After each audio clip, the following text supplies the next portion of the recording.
Welcome to Robert Sungenis Live, this time for, what is today's date? September 12th? Excuse me for not knowing the date. Whatever day it is, we're here ready to go. This is the program that you contact in order to ask your questions, give your comments on any topic whatsoever. And I, as my role as host of this program, will endeavor to answer your questions to the best of my ability using our Catholic faith, tradition, the scripture, the fathers, the doctors, the medievals, the saints, the catechisms, and just about anything I can find to help you walk away satisfied that your question has indeed been answered. We come to you every week on Wednesday from 3 p.m. to 5 p.m., barring any difficulties. And last week, not a difficulty, but I was on vacation, and that's where I got my nice shiny tan from, in case you're wondering, and a little sunburn as well. But I'm healthy and ready to go after a nice week's rest. And man, did I rest. So, usually at the top of the program, we have some topics to cover and some new products that are available and more to come, believe it or not. So, yes, I am still working and slowly but surely producing all the goodies that I can produce for you. That will help you walk in your faith, get closer to God, Jesus, the Holy Spirit, the saints, the Catholic Church, and all the above. So, let me get right to it, and first of all, introduce my new DVD. Here it is, called Refuted, Top 10 Biblical Problems Young Earth Creationists Are Supposedly Hampered With. There is a gentleman on YouTube, I think his name, I finally found out his name is Michael Jones. And that's not E. Michael Jones. That's a Michael Jones, who is a Protestant, atheist, evolutionist, who has made it his life's mission to denounce and detract and whatever else he can, young earth creationists, those who believe the Bible literally, that God made the earth and the heavens in 6 days and rested on the seventh. Yes, there's a lot of those today, and so we're constantly being attacked. But the thing is, the more they attack, the deeper we have to dig into the scriptures, and I think that's why God allows them to do their thing, because he wants us to know even deeper every day what the truth is and why we believe it as the truth. So this DVD here, again, I'll put it up. And this is up on our website today, Lawrence has told me. And I told him you better get it up there or else. And I guess that was sufficient because it is up there now. This DVD is 2 hours long, so you get your money's worth. And that is because it takes him a half hour to explain his position in what he feels are the 10 problems. And then I go into refuting each of those 10 problems, and it takes me an hour and a half to do so. But it'll be information, I guarantee you, that you will not find anyplace else. There might be some overlap with some other people that are doing the same work, but mine is all original. I didn't go into anybody else's work, just all my work that I've done for the past, 30 years now on this topic and longer, before I was a Catholic. I got my feet wet with the best of them when they were coming out in the 70s and 80s, and developed it after that continually, writing papers and books and holding debates and things of that nature on this topic. Sadly, there are many Catholics, and it's interesting because someone sent me a YouTube video of what is his name? Gordon.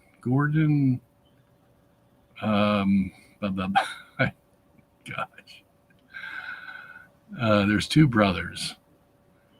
They're very good, actually, but they're very ignorant on creation and the doctrines, and I can tell just by listening to them.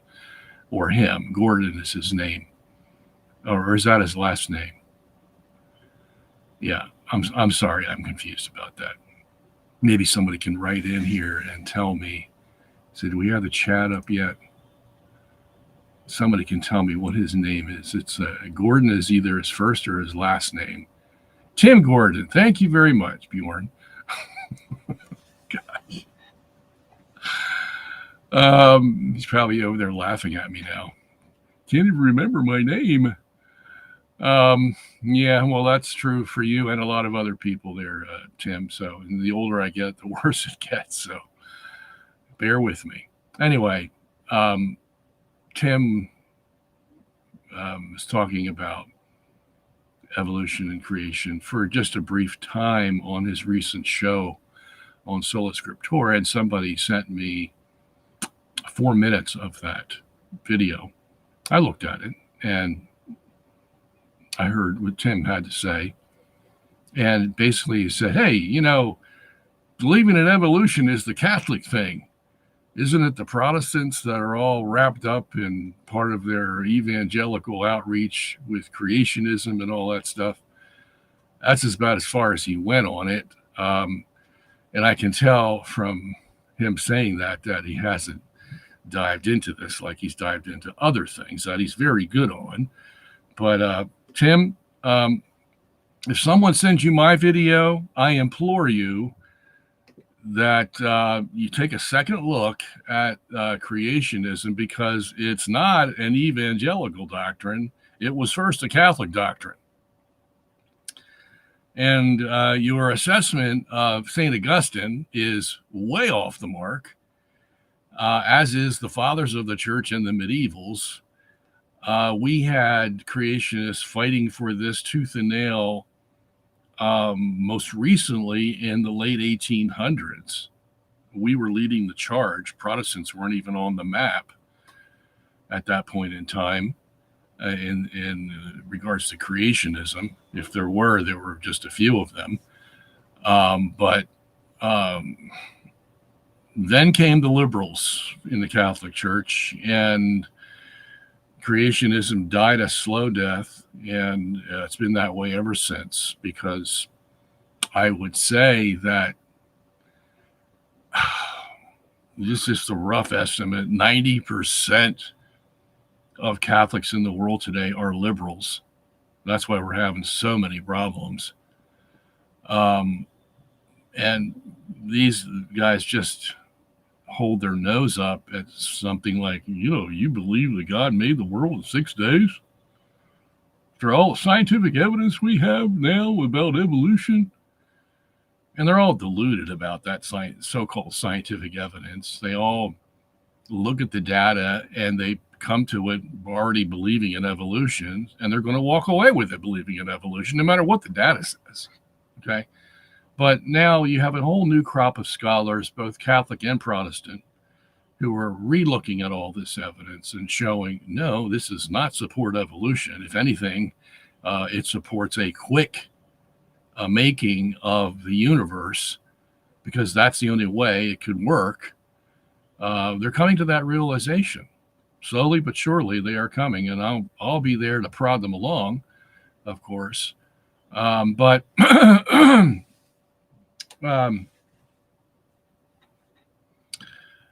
there's a lot of work to do.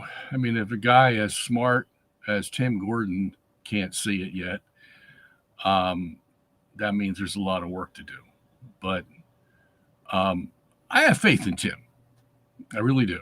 I think Tim is educated enough, smart enough, and rational enough to say, let's give it a look, see what's there, and make his decision. But that's going to take a lot of work. For such a time as this, we have been called, me and you. Okay. I had a guy write to me today. What's his name? Willie Jacoby. Willie, I hope you don't mind if I say your name, but Willie's been a patron of mine for years. I mean, years, and he's been very generous. And I mean, like maybe 15 years or so. And there was a debate that was on geocentrism, and I had walked out of the debate because the man, who actually wasn't a man, he was probably,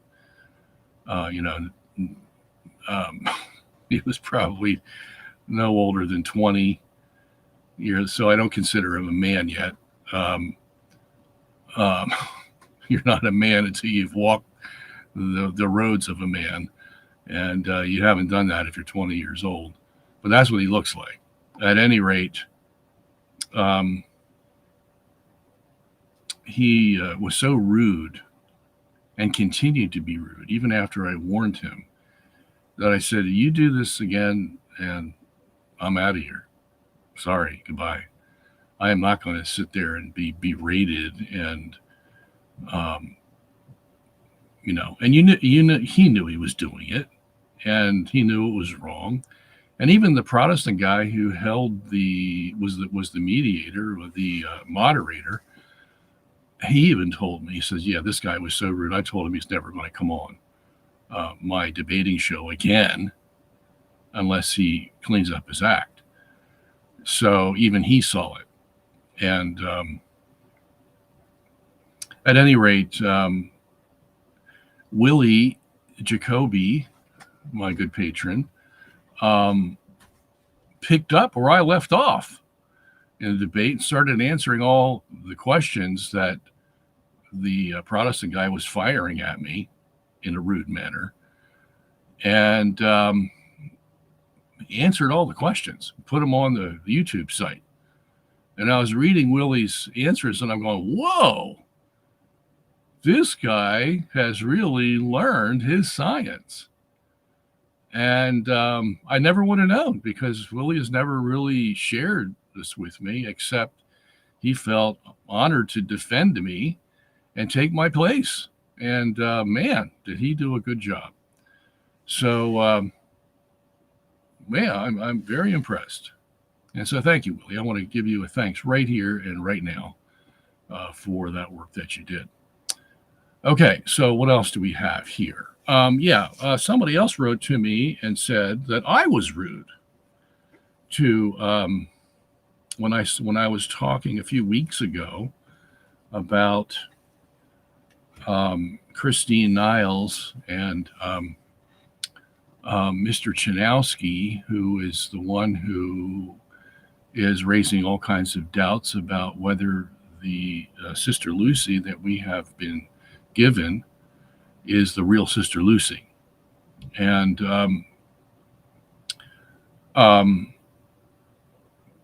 without going into all that again, because we've already done it, and we're not done yet, because I haven't seen the whole video that Chanowski has done to defend himself against the criticisms of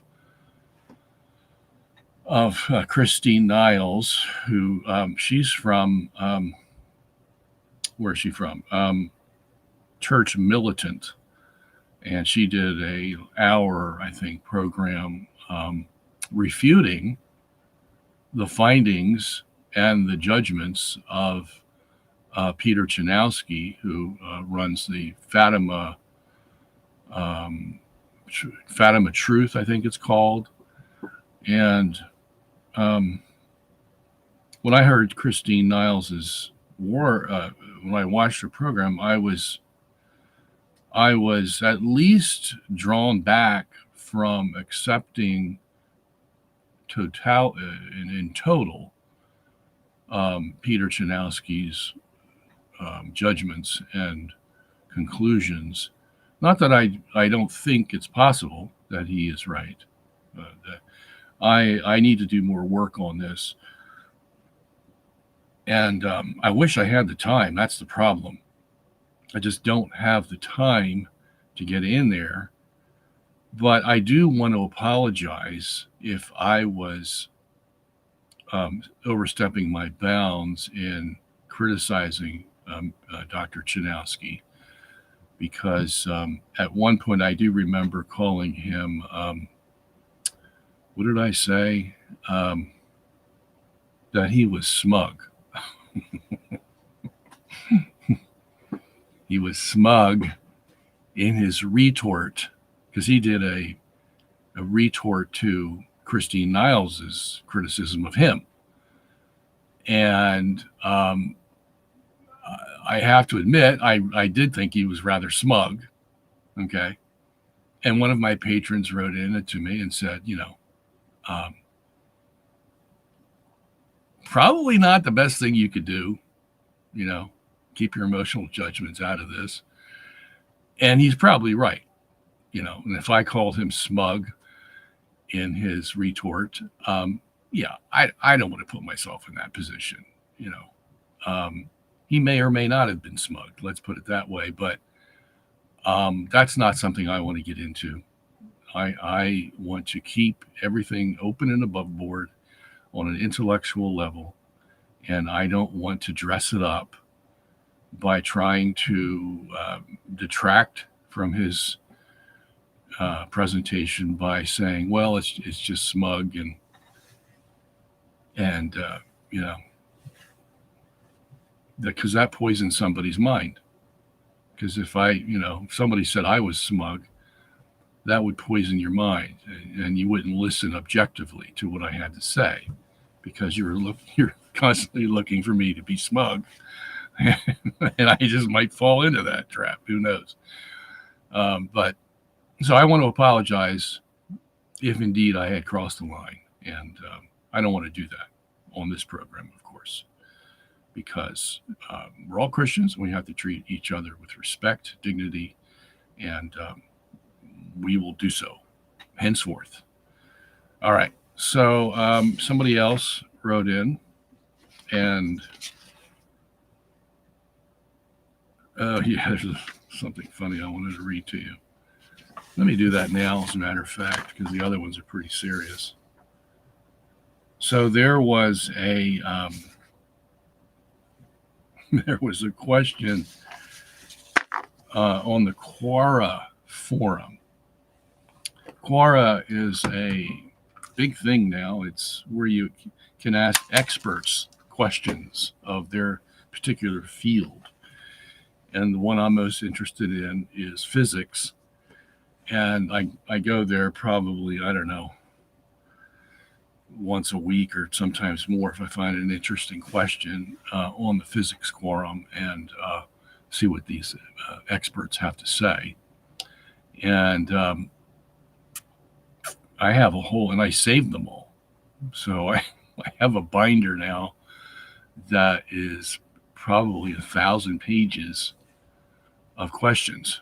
It's all electronic bound. So, and I do that because if I have to refer to a topic that I'm dealing with, usually I'll find it in my binder somewhere, so I can see what the experts are saying. And a lot of it, of course, has to do with cosmology and cosmogony and all that that I am dealing with and have written many things about. Unlike many other Catholics who just don't get into this stuff at all, which is unfortunate. Now, Tim Gordon is a small exception. He has gotten into it a little bit.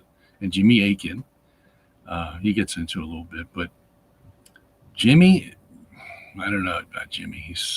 I don't want to be smug about this now, but Jimmy is getting into the alien thing. And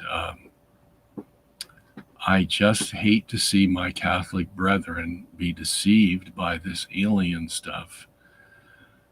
But it's inevitable. It's going to come out, and Catholics are going to take sides on this.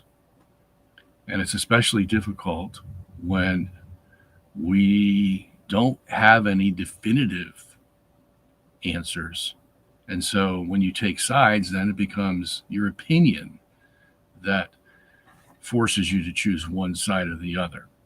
So and that's going to make it difficult. So, but I see an alarming amount of Catholics going after this like it's just, going shopping or something. I mean, just normal that we could believe in aliens. So I just am getting very worried that this might develop into something that it shouldn't. At any rate, I'm going to tell you what I read on this Quora because I just think it's funny, really funny, in a serious way. Funny, serious way. So the question came in, it says, if the universe is expanding, now you know what that it's all about, the Big Bang and all that. So the Big Bang happened 14 billion years ago, and it made the Earth, made the universe expand, and it's still expanding. That's what they believe, okay? All from the Big Bang. And I've told you many times why they believe that, right? You've heard me talk about Edwin Hubble, and I'll go through the short version right now, okay? Short version is Edwin Hubble looked at the galaxies, and they all had redshift. That is, the light that was coming from the galaxies was shifted to the red end of the spectrum. And he knew that if that was the case, that it put the Earth in the center of the universe. He says this in his book, okay, 1937, The Observational Approach to Cosmology. So if you were just to base your conclusions on what you observed, he said, what we observe is there's redshift all around us in every single direction, and that puts us right in the center. Why? Well, because if we weren't in the center, then we would see some blue shifts. We might see green shifts. We might see yellow shifts, any color of the spectrum. Okay? And mostly they are blue on the other side of the equation. So if you see all red and you don't see any blue and red, then that puts you in the center. So we had to get out of the center. Why? Well, because we're, as scientists, we're not going to go kiss the feet of the Pope, who, was here 5 centuries ago and told us the Earth was standing still in the center of the universe. We're not going to go abide by that. We're scientists. Okay? We don't go for this religious stuff. So, we had to get rid of the Earth in the center because that showed Galileo was wrong. All right? So what do? Well, here's what we do. We take away the center. There's no more center. There's just a surface. Like a balloon has a surface. It has no center. There's no plastic in the middle. It's all plastic on the surface. So we'll make it a balloon, and we'll put all the galaxies on the balloon, on the surface of that balloon. And then we'll expand the balloon. And if you expand the balloon, the galaxies are moving further and farther and farther away from each other. And if that's the case, what are they going to see? They're all going to see redshift, no blue shifts. Blue shifts would only occur if the balloon started to collapse and the galaxies came closer and closer together. Then you'd see blue shifts in the starlight. But since we see redshift, well, we have to accommodate that. So that means the balloon has to be expanding. And that's where the whole Big Bang expanding universe came from, because they didn't want to put Earth in the center. And I don't mind saying that over and over and over and over again, because it's like a truth that once you hear it, you go, what? You mean the Big Bang wasn't like figured out scientifically? They got, this test tube and that test tube and mixed them together and out came a Big Bang? You mean that's not how they did it? They actually were trying to get away from the evidence that they saw that the Earth was in the center? No.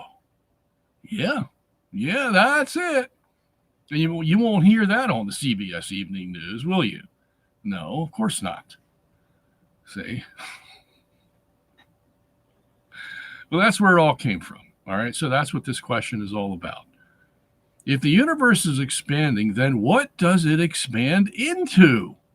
Well, that's an interesting question. What do we call that space which accommodates the expanding universe? Unquote. Now, here's the answer from the expert. This is a very good question.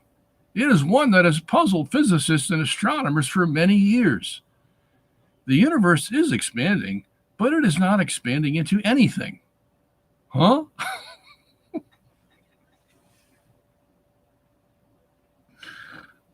Oh, let me read on. The space between galaxies is getting bigger, but the universe itself is not getting bigger. Huh? This is a difficult concept to understand. No. But it is important to remember that space is not a physical object. What is it then?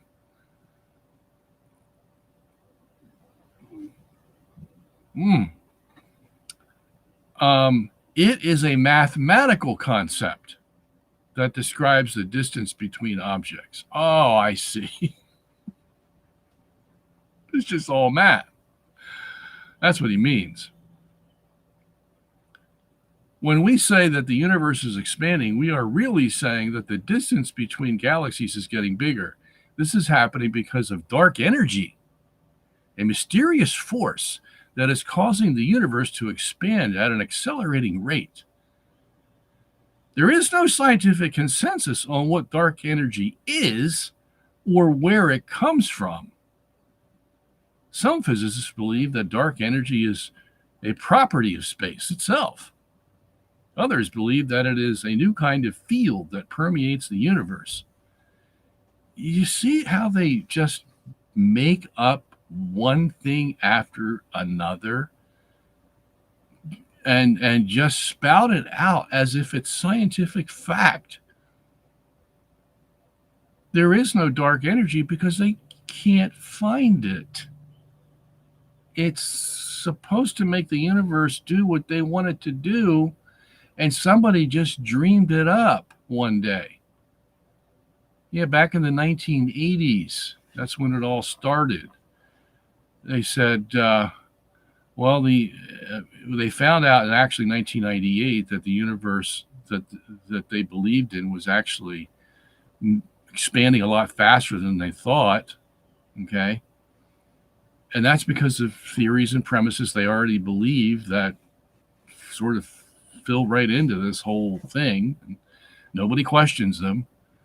And so if it's moving that fast, then where's it getting all the energy to expand that fast? Because even the Big Bang, it didn't have that much energy to expand the universe at an accelerated rate. You have to have this thing called dark energy to make it work, but we don't know what it is, where it comes from. We just made it up because that's what we need for our Big Bang theory. Okay? And then when he starts talking about space, well, it doesn't expand into anything.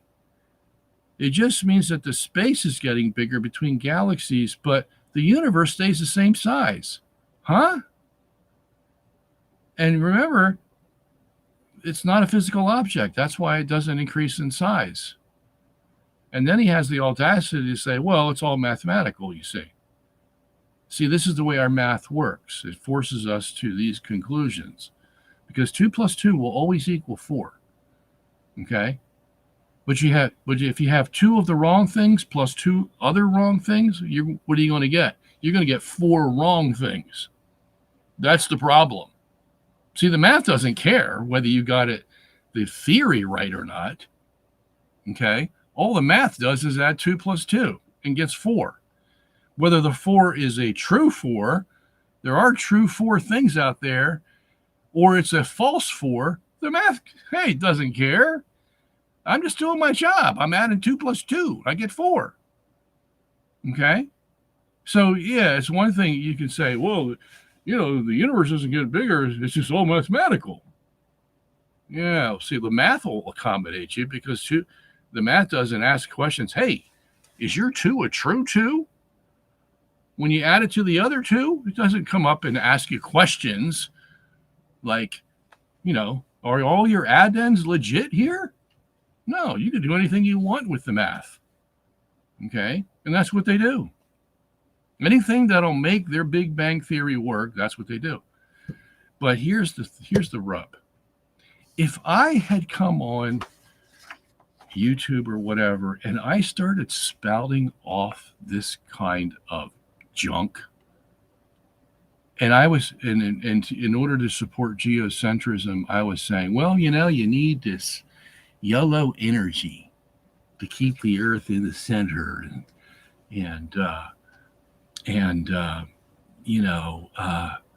the universe, yeah, it goes pretty fast because it goes around the Earth in one day. Well,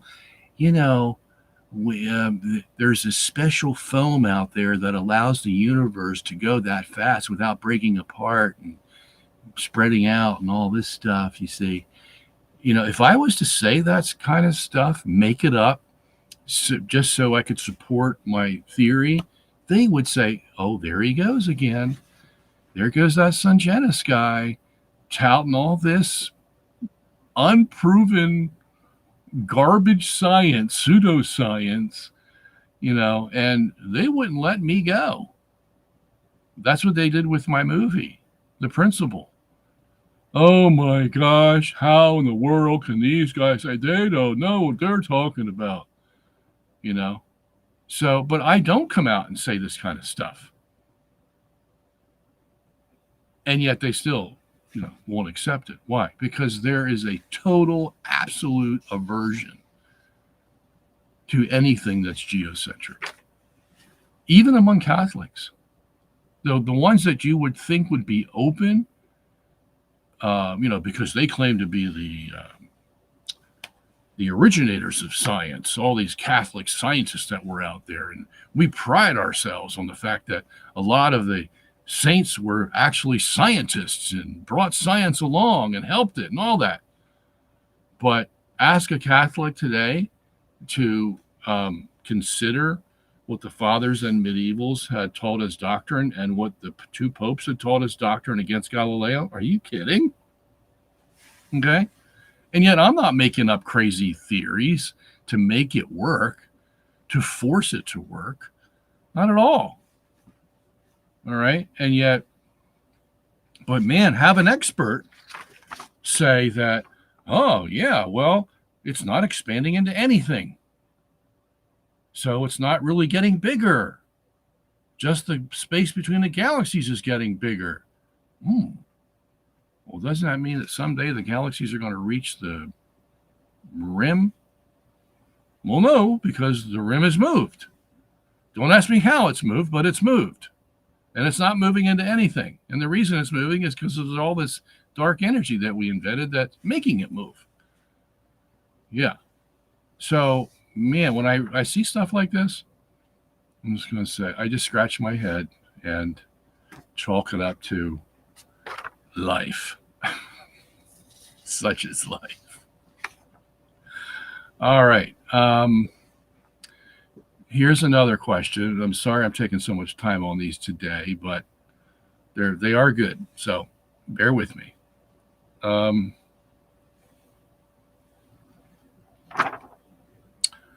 Dear Dr. Sungenis, the Catholic YouTuber called the Catholic Esquire, I don't know his name, makes the point that Father Altman did not overstep his authority by declaring Pope Francis to be an illegitimate pope.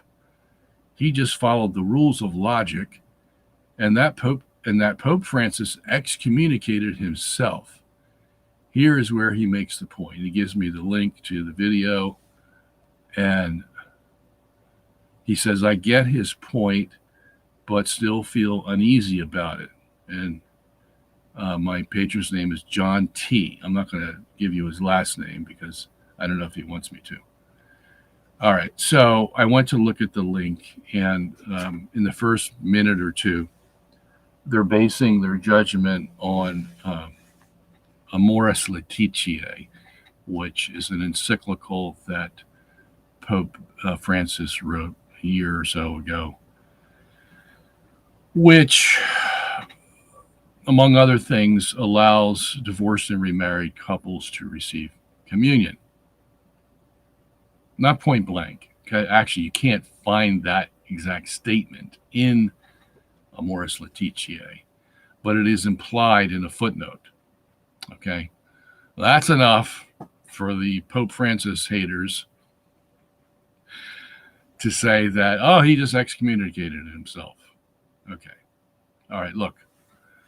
I have friends of mine, very astute scholars, who have looked at Amoris Laetitia and say, okay, we have a question here. We have a little problem that we have to deal with. But they, in their scholarly opinion, and they know what they're doing, say, but this is not a heresy. This is not something where the Pope has excommunicated himself. In preliminary judgments, you can take a soft or a hard approach until the final judgment is made. Okay? But here's the thing. If you're a Catholic, you're not going to get a final judgment, because the final judgment is with the Pope and the Pope alone. That's what it is to be Catholic. Okay? You have to understand that. And if you don't, brother or sister, the day will come when you're just going to say, to heck with the Catholic faith. Okay? This is a fundamental, absolutely fundamental understanding we have to have, that the Pope is the last word. Right, wrong, or indifferent, he is the last word. We have no other authority to go to. Okay? Now, there was a lot of talk in the late medieval period, Suarez, Bellarmine, a few other guys giving their opinions about what do we do when the Pope goes off the wagon and, it's obvious to everybody that he's not saying the right things. And they're all trying to figure out what they can do. Some are saying, yeah, we need to chop his head off right away. And the others are saying, no, we need to give him time, make sure that, he's of this opinion. And then what are we going to do? Well, maybe we could form a council or something to deal with it. Well, that's all bunk. All of it. Every single opinion, though they're pious opinions, they're trying to do right, okay, they're not going to get anywhere. Why? Because there's no one among them that's going to take the reign and say, I'm the supreme authority and I judge that this doctrine to get rid of the Pope is correct. There's none of them that can say that. Okay? So this is what we're stuck in. And I hate to use the word stuck, but to cover the contingencies of life, this is the best that can be offered to us. Even Jesus himself knew this when he put Peter in that position, and Linus, and whoever else came after.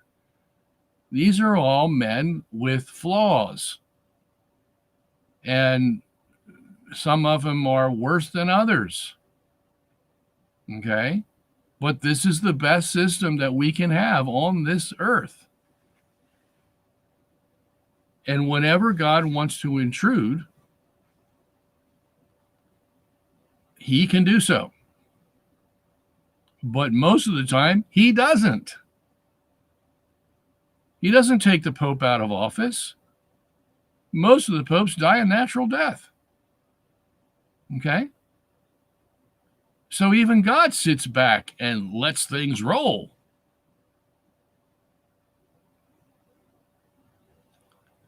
And there's been no pope that has declared a dogma for the church that tells the church what to do in case we have a wayward pope. None of them. There's not even a suggestion of it from a pope in the 267 odd popes we've had.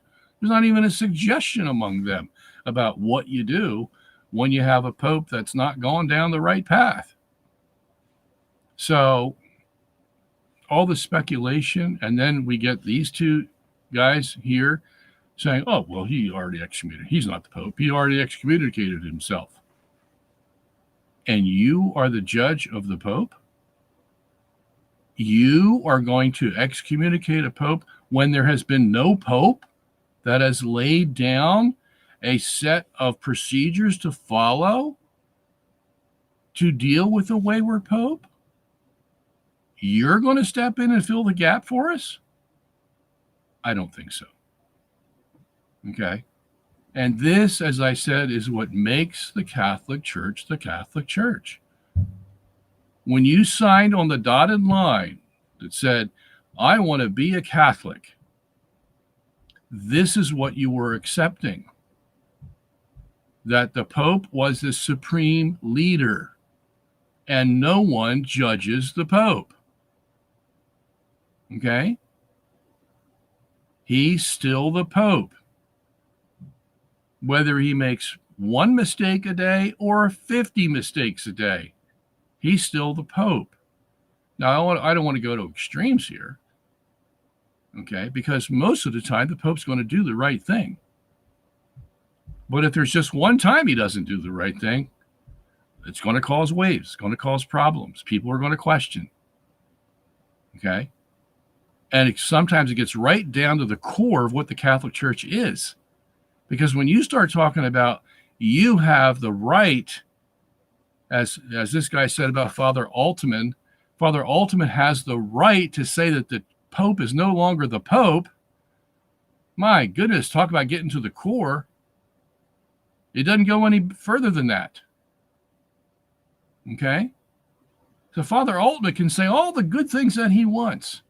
Make all the criticisms of all the bad things going on in the church that he wants. But when he gets to the point where he now becomes the Pope and excommunicates another Pope, well, he's committed a bigger sin than Pope Francis ever did. Okay? Because that's what the Catholic Church is. That's how it's run. That's how it was run for 2,000 years. And it's not going to change if it goes on for another 2,000 years. Okay? So, I mean, just think of it. If it was that easy for Father Altman to wave his hand and say, the Pope's no longer the Pope. If it was that easy to get rid of a Pope, this church wouldn't have lasted a week, much less 2,000 years. Because guaranteed there was somebody back in the apostolic band who wasn't quite sure about Peter. You know, had questions about him from the beginning because he seemed blustery and sort of irrational sometimes. And he's going to be the leader of the church? Oh, boy. And so the first mistake Peter makes, they're going to jump all over him. And if they could say, well, you just committed a sin and it's serious, manifest heresy, you're no longer the Pope. Can you imagine the turmoil that would have created? Or at any time in history. Okay? What do the Protestants do? I was there for 17 years. I saw it all go on. John preaches a sermon and says something that somebody in the pew thinks is heretical, approaches John on it either in private or sometimes right in the congregation. Stand up and said, "You're preaching heresy." I've seen that happen. And John says, "What? What?" And there could be a battle right there in the congregation because John's going to defend himself. I don't think it's heresy. And Jim says, "Well, I think it is." And so they go to battle. They have a verbal battle either in the congregation or outside of it. And push comes to shove. And Jim says, "Well, if you don't accept that you preached a heresy, I'm leaving and I'm going to start another church." And that's exactly what happens. I've seen that dozens of times. Okay? So don't think that there's not going to be controversy in the church. Because when you're talking about esoteric doctrines, like some of the ones we believe in the Catholic Church, like the Eucharist, that's an esoteric doctrine. I mean, you're telling me that this piece of bread turns to God? Well, that's pretty esoteric. Okay? Or, you want to talk about the Trinity? Are there three gods or three persons? And what's the difference? Okay, that's pretty esoteric. So it's going to happen. Whether we like it or not, there is going to be controversy about doctrine. When you get these abstract ideas and you try to understand them, and somebody's other understanding may be a little different than somebody else's, and that's why we had 12 different positions on the Trinity before they finally, settled on the one we believe now. Okay? You also had 12 different positions on the Incarnation. Who was Jesus? God, man, God, more man than God, more God than man, a mixture of God and man, a phantom man with the real God, a phantom God with the real man. All those ideas were floating around out there. And it took centuries for the church to figure out what the truth was. So, yeah, the Holy Spirit was helping, but he was taking his time for some reason. And he had a good reason. Okay? Because he wanted the men to get in there and know all the ins and outs, all the wrinkles before, and know it now and figure it out now so that we didn't have to do it later. We didn't have to reinvent the wheel later on in the 1600s like the Protestants had to do. Oh, they thought it was easy. Well, we're justified by faith alone, not by faith and works. That's what we believe. That's what the Bible says. And then went off and made their own religion. And then they found out, well, what about the Trinity? What about the Incarnation? Okay, what about the virgin birth? What about the second coming? What about this, that? All these things that the church had already dealt with. Now these guys who come along and objected just to one doctrine now found out that they had to deal with them all. Because the question would come, well, do we accept the Catholic understanding of the Trinity? I mean, after all, these guys were Catholics in the councils, Ephesus, Chalcedon, blah, blah, blah. They made the decisions, and they also made the decisions on the canon of Scripture. And they got 7 more books than we do. Okay? So, I mean, do we trust them? Or do we look at this whole thing again and figure out what the Trinity is? And hopefully that we get it right. Because if we're saying the Catholics didn't get it right in the beginning, then what's the future hold for us? Okay? Do you see how complicated all this stuff can be? So when you're talking about doctrine, you're inevitably talking about controversy. And if there is no controversy, then there's something wrong. Okay? Yeah, I hate to say that. Because that means you haven't looked at all the ins and outs of the problem. And you're just making a superficial judgment. Now, that's what my scholar friends have done with Amoris Laetitia.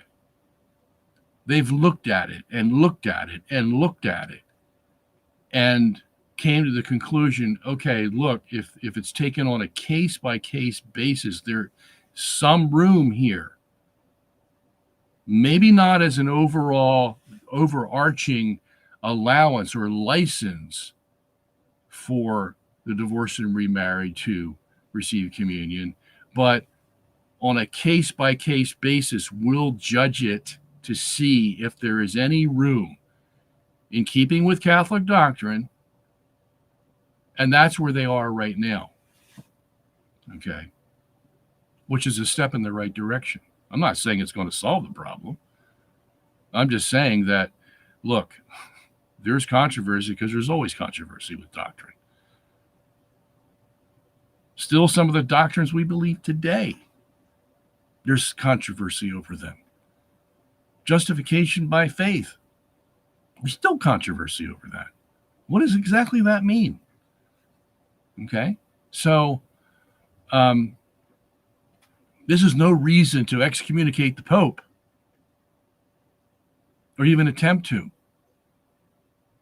You're not going to win this game, Father Altman. Okay?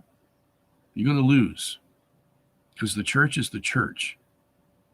And you are not above the church. You can criticize all you want, and God bless you for it. Because the church sometimes has a hard time looking at itself and its own problems. Yeah, we just saw that with the whole pedophile homosexual thing. And it's still going on. Because the church has a hard time pointing the finger at itself and saying, yeah, we got clerics that are perverts. And they're worse than the man on the street, even though they wear a Roman collar. Okay? So, yeah, you can point the finger all you want, but the moment you cross that line and you make yourself the Pope and excommunicate the reigning Pope, yep, you're in big trouble. Okay? See, to be a Catholic, you have to have a very high tolerance level. Not that you accept evil, but that you tolerate that, hey, look, if God's not doing anything about it right now, then, I can't come in there and excommunicate the Pope and hope for a better one. Okay? This is all in God's hands. And God is very long-suffering, and we need to be long-suffering, especially when we get something like this that it could go either way, depending on what the scholarly consensus is. We don't know. This is part of being on earth. We just don't know all the answers. We're not in heaven yet. But this structure that Jesus gave us of the Pope and the bishops and the priest is the best we're going to get. So we better make the best of it as we can while we're here and not destroy it. Because if that's gone, then everything goes. Okay? So you might have bitten off more than you can chew. All right. I've spent a long time on that. Let me go on. Okay. All right. So somebody wrote to me, Joseph wrote to me and said there's a new article out by Jeffrey Mirus of Catholic Culture called On the Church and the Jews. And I downloaded that article. I read it and talk about controversy in doctrine. I was shocked what I was reading. There seems to be this whole movement now in Catholicism among conservatives and liberals, wherein the Jew is not looked at as he was before, as sort of a pagan who needs to be converted and set right with God through the Catholic Church, through Christianity.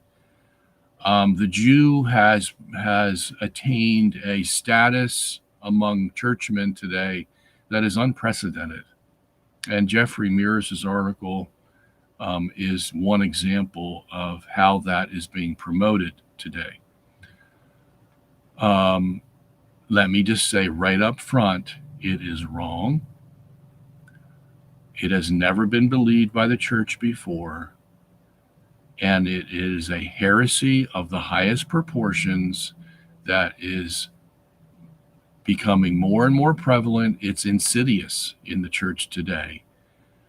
To the point where some of these clerics, and you can find hints of this in the Catholic Catechism, 1997, in the 2001 Pontifical Biblical Commission paper on relations with the Jews, in the 2015 paper written by Cardinal Koch, which admittedly says that it's not doctrinal, it's just sort of fishing ideas and all, but it still comes out rather dogmatically and says certain things about the Jews, wherein, they don't need to hear the gospel in order to be saved. God will save them in his own time and in his own way.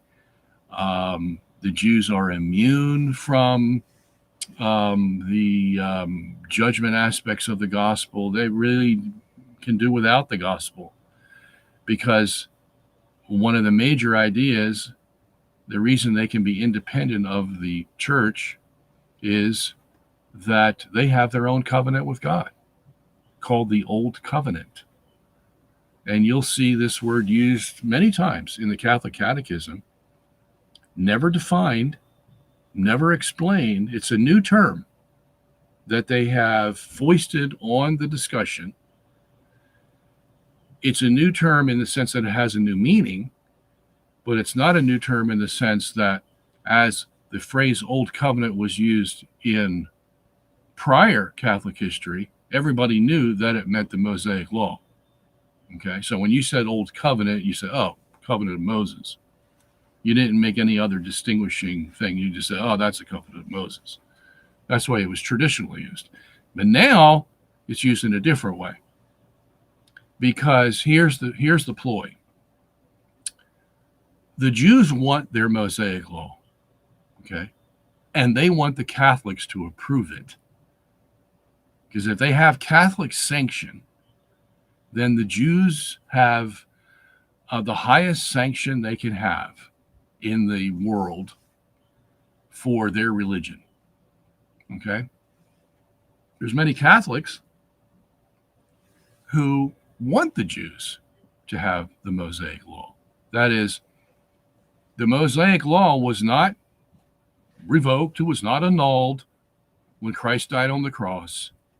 It continued lock, stock, and barrel after Jesus died, so that the Old Covenant is not revoked, and the Jews have their own relationship with God, separate yet connected somehow to the Catholic Church, but still separate, wherein God treats them in a certain way because they're Jews who have an Old Covenant with him that's still abiding.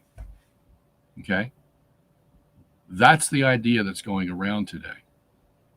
And if that's the case, if they have their Old Covenant, and even though that Old Covenant didn't mention the name of Jesus or require belief in Jesus, well, that's okay, because the Jew can still be saved in his Old Covenant with God that God kept for him, even without that Jew acknowledging Jesus Christ as Lord and Savior, or the Son of God, or the Messiah, or anything, any title that we as Christians give to Jesus Christ.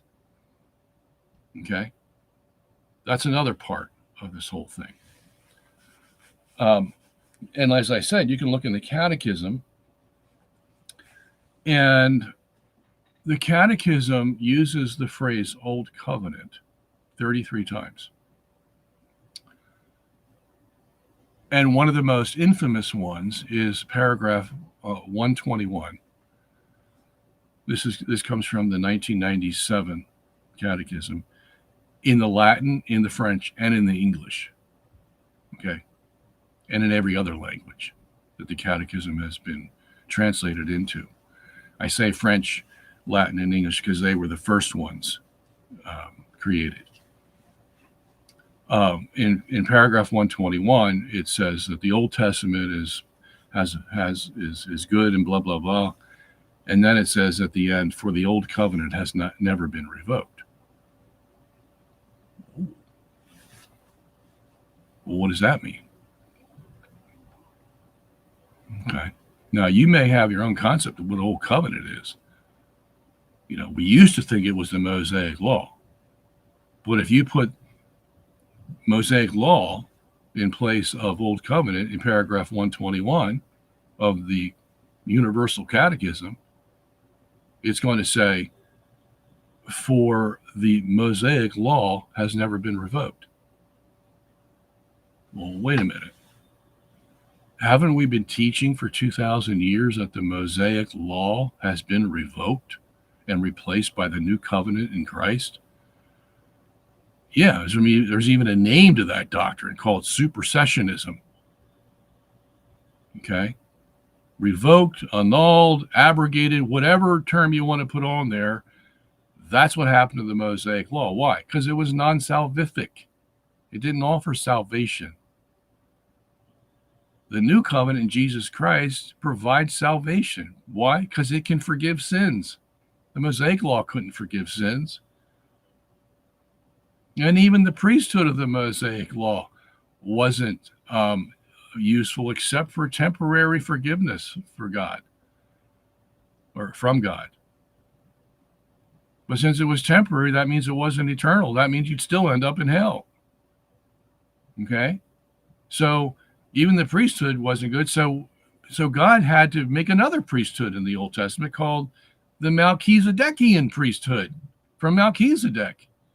And that's where Jesus Christ comes, his priesthood comes from Melchizedek, not from the Levitical priesthood or the Aaronic priesthood.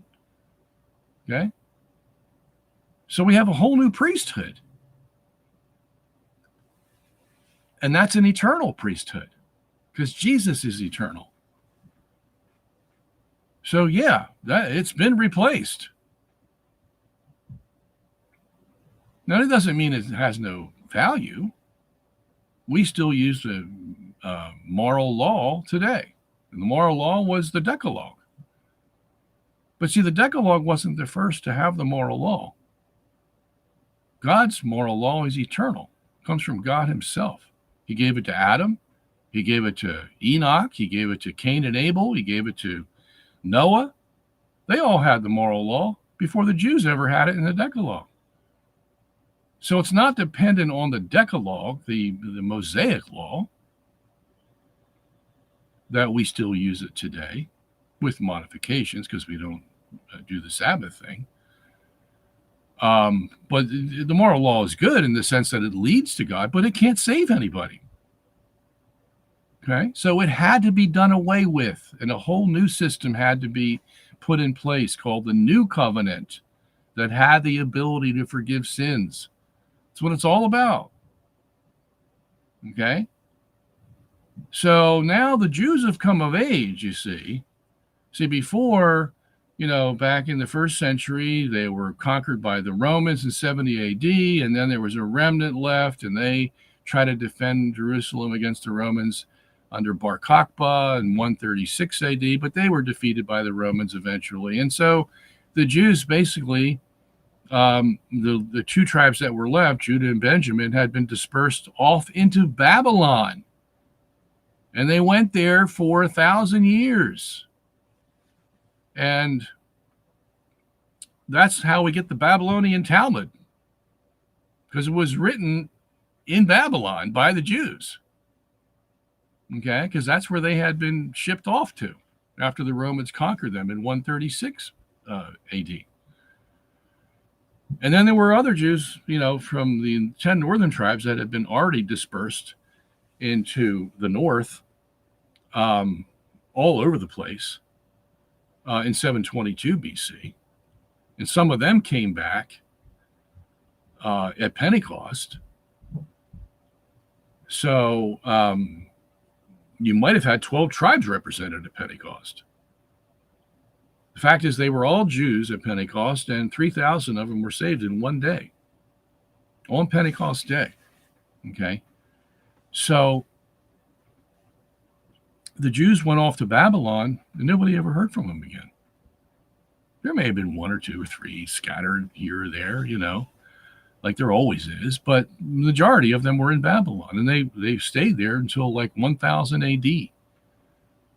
And then and somehow they left Babylon for what reason we don't know for sure, but they came into southern Russia, a place called Khazaria. And they multiplied there and intermingled with the Khazarians, the Russians. And there's where all the question comes in as to who is a Jew. Okay. And they're usually named the Ashkenazi Jews because they came in from Russia, southern Russia, into Eastern Europe in about, say, 1100s, 1200s, 1300s, 1400s. By the 1400s, they had amassed a pretty good population.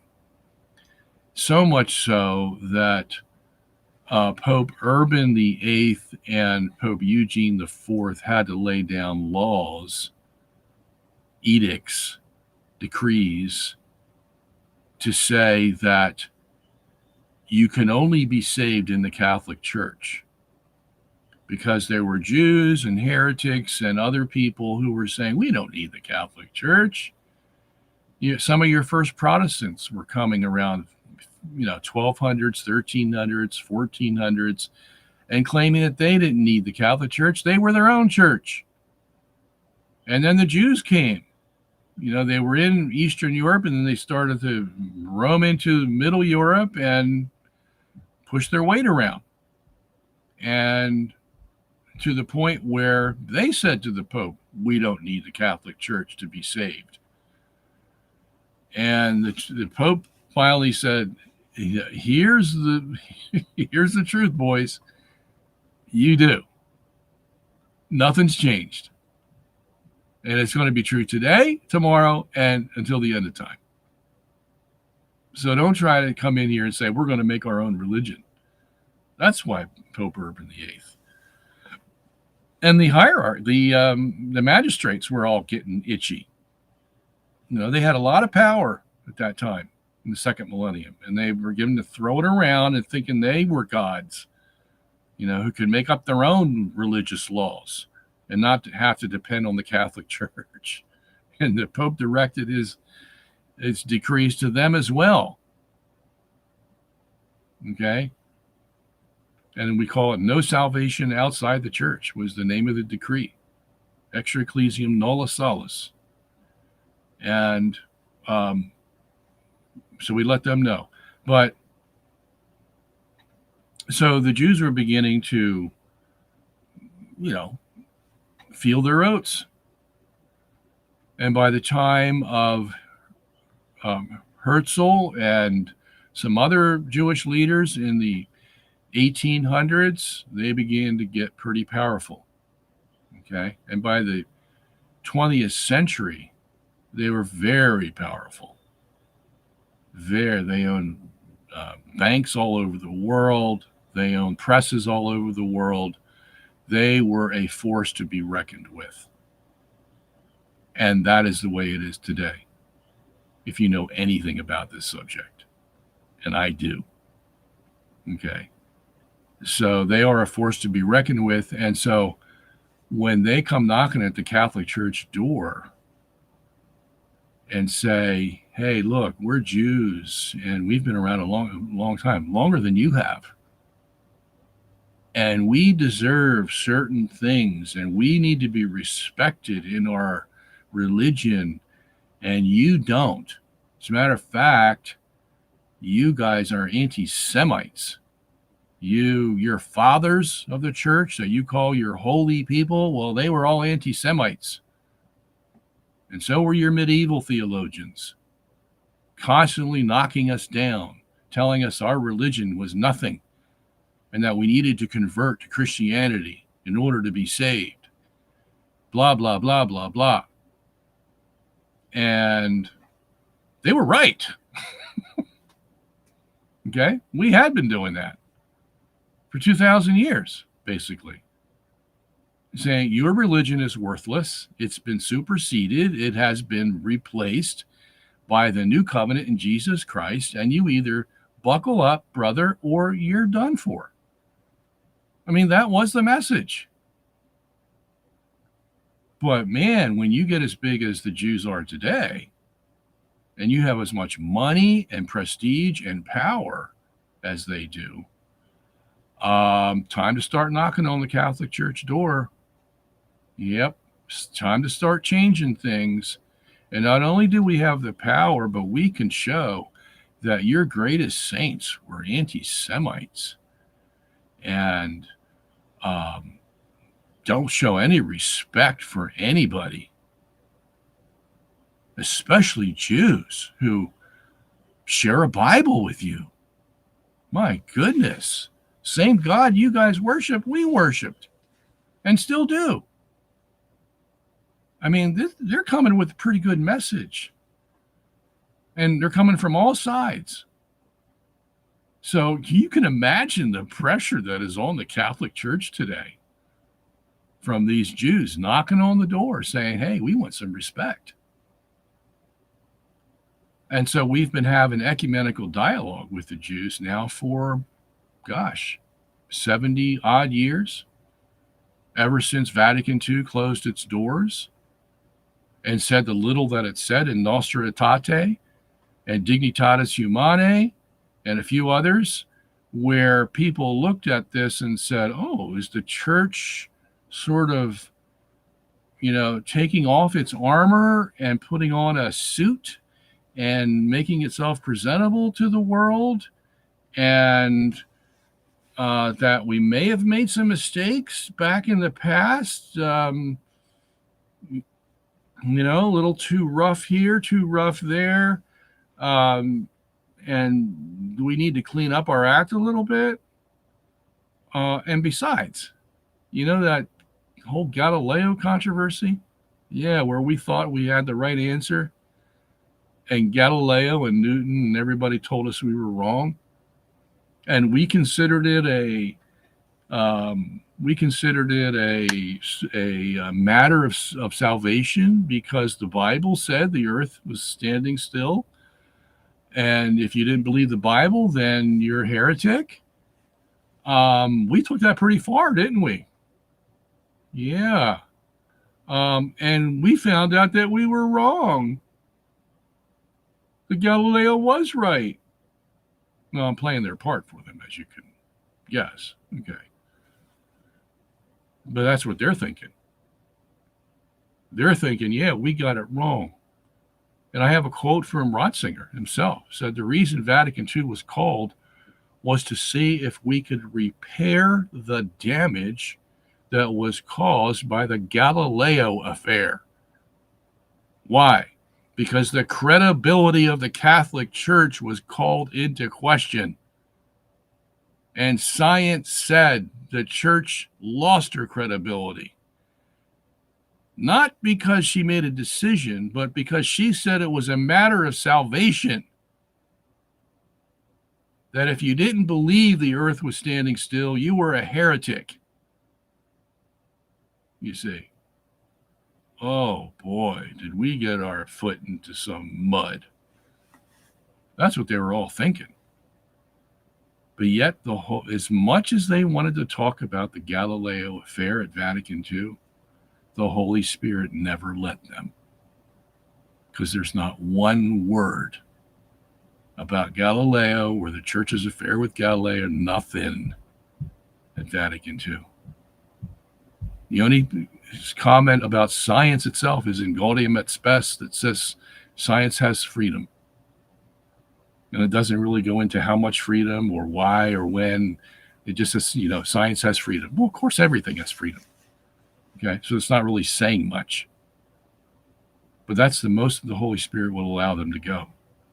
Okay, but they all thought that we need to call this council. We need to get this straightened out. Apologize to the world, of what we did with Galileo, because that just ruined our credibility with everybody and everything.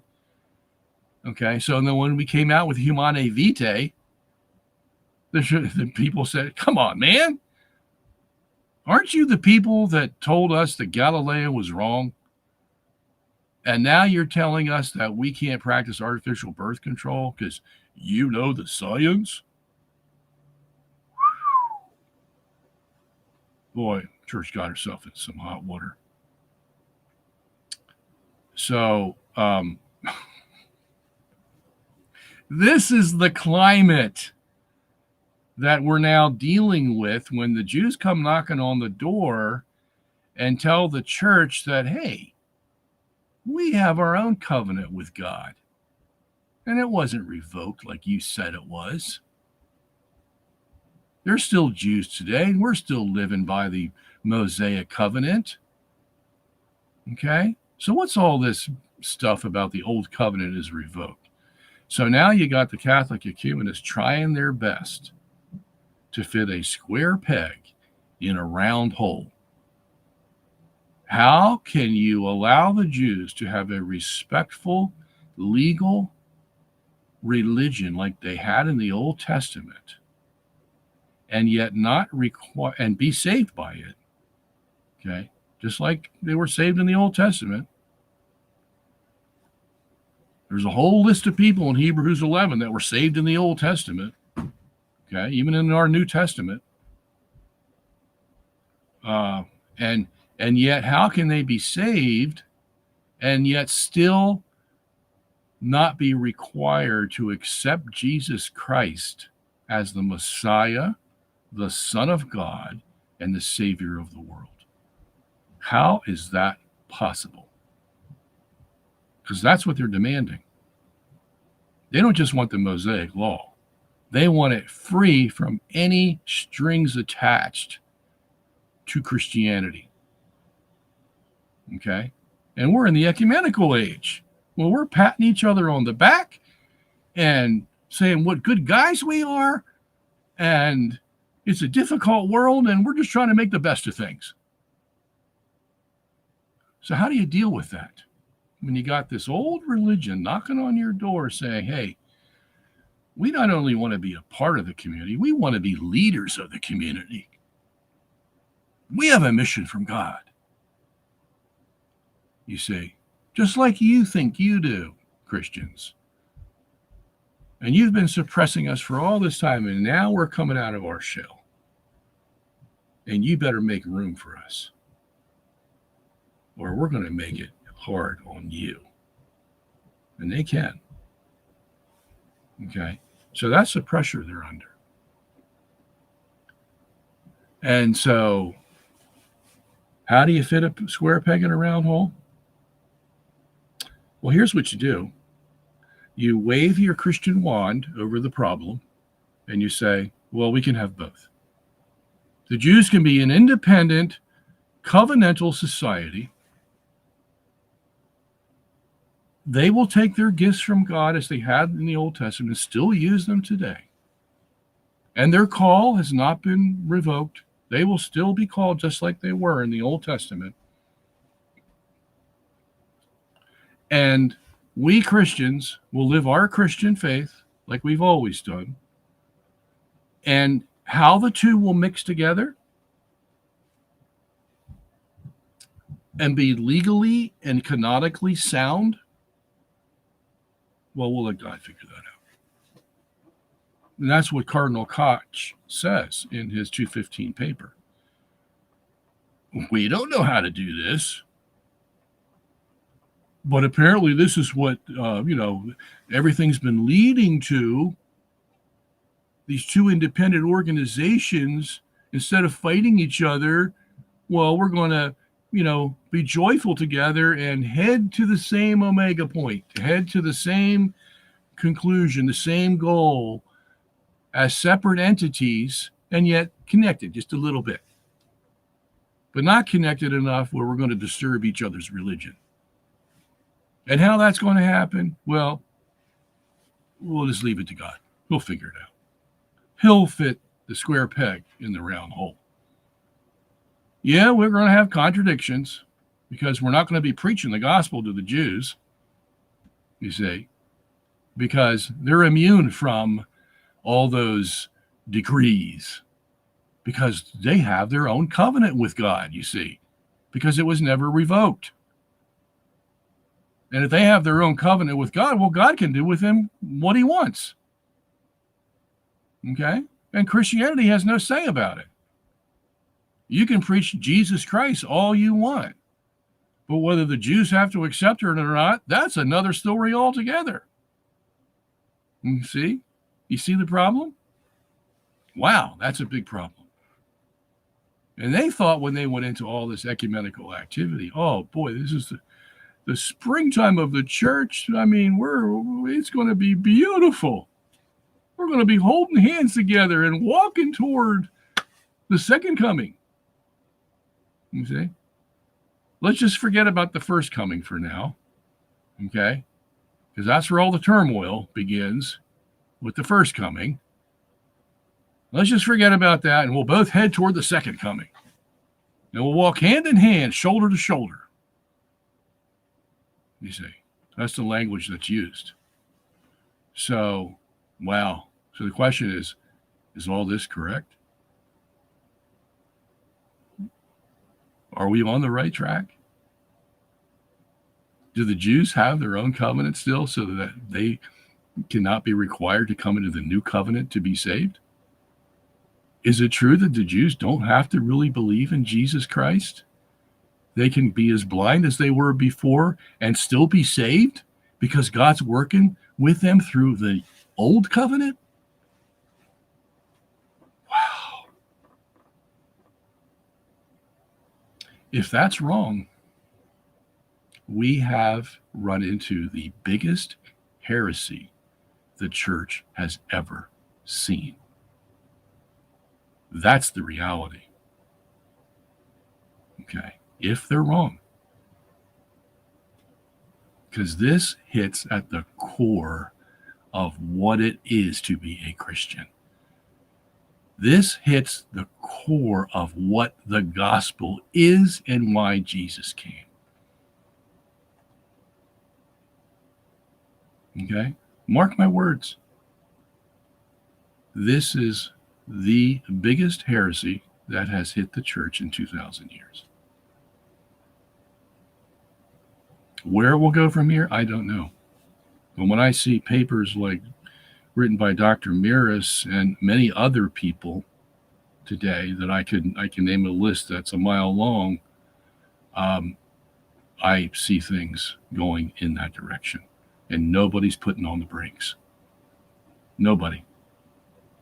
There's a few here and there, but they're scattered and outnumbered. So, you wanted an answer to the question? I gave you my answer, my honest answer. Okay? And there's much more to it. Now, I'll be coming out with a book. And I keep adding to it every time I sit down. I go, I got to put this in there. I got to put that in there. And I'm going to reach a point where I stop that and I say, okay, we got to get this out. And that happens with almost every book I write. I reach that point. And I'm almost at that point. So I know I've been promising it's going to come out. The title is, we have a new title for it. The title is Supersessionism Is Irrevocable.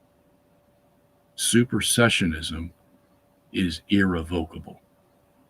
Now, if you don't remember what supersessionism is, I know it's a big term. It means there ain't no more old covenant. It's been revoked. It's been replaced. It's been superseded by the new covenant. Okay, and what you'll see in the book is how they play games with this term old covenant. See, because they know doctrinally they can't use the Mosaic covenant. And so they've invented a new term called Old Covenant. Now, Old Covenant, they have made into a general term that can apply to either any covenant that's in the Old Testament or any relationship God had that was legal in the Old Covenant. So Old Covenant can refer to anything. And so you can't pin it down and say, oh, you just said the Mosaic covenant wasn't revoked. No, I didn't. I said the old covenant wasn't revoked. Oh, you see, that's what they're doing. They're changing terms now. Okay. And very rarely will you see someone come out and say, the Mosaic covenant hasn't been revoked, it's eternal. And when did that happen? Well, that happened with the USCCB back in 2006 when they put out their United States Adult Catechism. On page 131 of that catechism, it says, for the Mosaic covenant is eternally valid for the Jews. In other words, it hasn't been revoked. Yeah, and yours truly wrote to them and said, that's a heresy. I wrote to the Vatican and said, that's a heresy. And the next year, the USCCB was forced to take out that sentence from their catechism. And you'll see in the 2019 edition, it's no longer there. So it took them basically, when all was said and done, because the CDF had to give their approval, it took 10 years for them to put out the second edition that took out that infamous sentence that the Mosaic covenant was eternal for the Jews. So you see the game that was being played. Somebody got caught using the Mosaic covenant on the Catholic side to accommodate the Jews, and they were forced to take it out. Okay. So they don't use that term anymore. They don't use Mosaic covenant, even though they know the Jews want the Mosaic covenant. You know, they don't want the Davidic covenant. They don't want the Abrahamic covenant. They don't want the Ezra-Nehemiah covenant. They want the Mosaic covenant because that defines what it means to be a Jew. Okay? But the Catholics can't use that term Mosaic covenant because if they do, some smart guy is going to come along and say, you can't say that the Mosaic covenant is eternally valid. That's a heresy. Okay? So they got caught once. They're not going to get caught again. And so what they do is they use the phrase Old Covenant so that if you try to pin it down and say, oh, you're referring to the Mosaic covenant. No, we're not. We just said Old Covenant. Okay? There's a lot more to it that I'm not going to tell you. Very intriguing. Very scary. And I can see how the devil works. I can see how he works. And my cat just came in here to listen to me. How about that? Hello, kitty. Let me see. Maybe I could show you my cat. Where is he? Yeah, there he is. See him? Right in the middle there. Hey, kitty. See? He moved. This is the kind of cat that not the most lovable cat in the world. I'm sure you've met those kind of cats. He couldn't care less whether you live or die or here or not here. I mean, he's just one of those kind of cats, but I tolerate him. So he doesn't cause problems. So, you know, he goes to he goes outside when he wants to go outside. He does his duty where he's supposed to do his duty. And other than, you know, he's no problem. So at any rate, all right. So now I am going to get to your questions, and I'm sorry I only have a half hour left, but sometimes, as you know, when I get some hot questions coming in here, you know, I'll take the time to answer them. So, all right.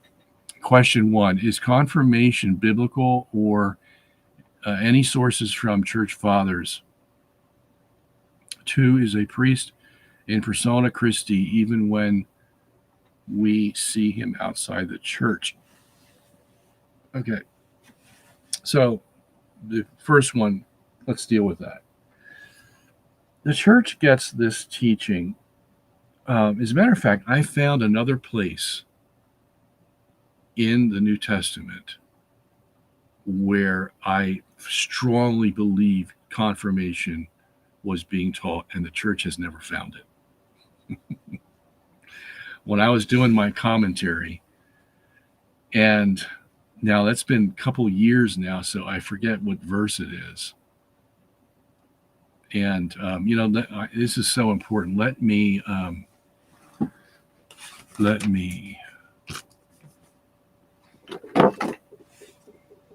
find that verse for you. Because it couldn't be talking about baptism. It was post-baptism, and the only other thing it could be talking to was confirmation. It talked about strengthening the believers, and it's right around either Timothy or Titus, one of those, but I will find it, and I will bring that back next week. The traditional verses that we use for that, however, are like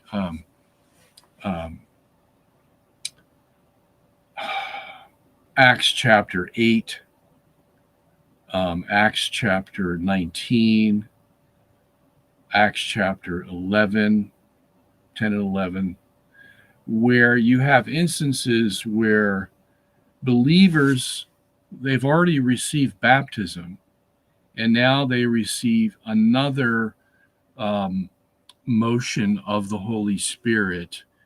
And when they do, they receive either miraculous gifts, or they receive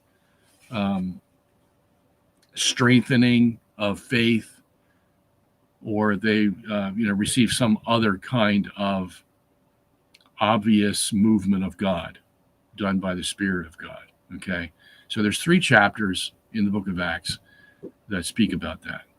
And I don't have my Luke Acts commentary done yet, but I do make a big deal about the sacrament of confirmation as explained or mentioned by these particular verses in Acts 8, Acts 11, and Acts 19. Okay, that commentary should be done. When is it? It's September, before the end of the year, is all I can say. I just am bombarded by things that I have to do, and they never let up. And unfortunately, my commentary comes last. And it's the last book I have to do, the book of Acts. I'm halfway done, but it's just like you run in a race and you just can't. That last lap is the hardest lap. And I used to run track in high school. But that's where it comes from. All right.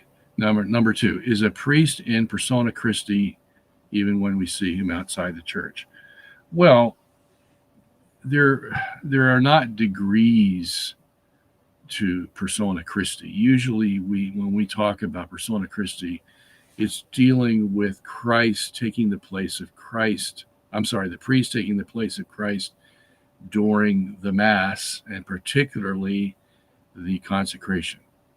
Okay, that's where he is the ultimate, if you want to put it that way, persona Christi.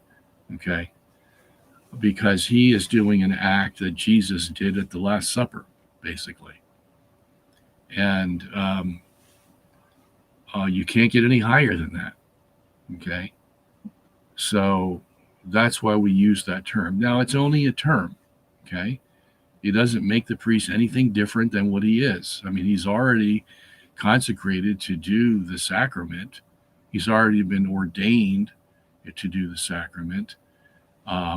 He goes through the proper words and motions as a priest, and that's what makes him like Christ.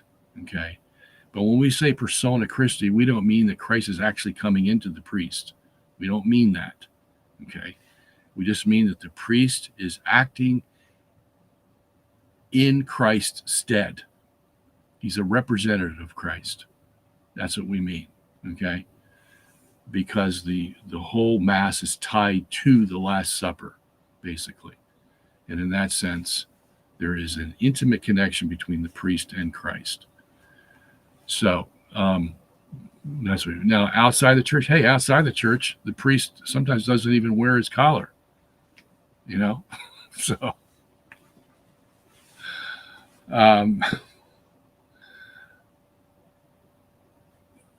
that's why I'm saying we don't usually tie that term persona Christi to when the priest is outside of his ordinational practices. Okay, all right.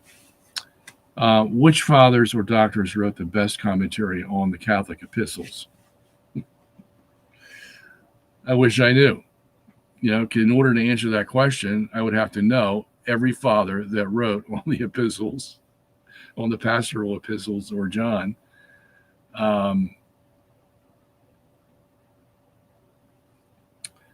They all have their strengths and weaknesses. That's about all I can say. All right. In my 45 odd years of dealing with the fathers, some are good most of the time, some are good some of the time. Okay. A lot of these guys are just like you and I. Okay. They're no different. They just become famous because they write a lot and they get their books published. And what you find in there is going to be something that is right on cue is, another story altogether. Okay. That's why the church says that when we talk about the fathers, and we abide by them, they have to be in consensus. That's how we know that the Holy Spirit is guiding them or guiding the church, because the fathers have gotten the same story and they're separated by thousands of miles. Okay. So how does that happen? Well, they hear from the apostles what the truth is, and that's been passed down, and they all remember it. If it was left up to them to decide whether John 6:54, okay, it talks about eating my flesh, drinking my blood to enter the kingdom of heaven. If it was left to them, they would have said, hey, this is weird. Eating Jesus' flesh, drinking his blood? Come on. Okay? Because they're men just like we are. All right? They're trying to make sense of everything. And when you get somebody running around saying, eat my flesh, drink my blood, wow, is this guy crazy? Or is this really the religion that we're supposed to follow? Okay? That's how crazy Catholicism can be. And you're a father in the 3rd century. You don't know. Nobody's telling you. You have no vision from God or a revelation. The revelation stopped.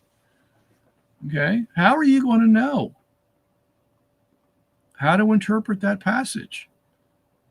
Because your inclination is, oh man, this has got to be symbolic.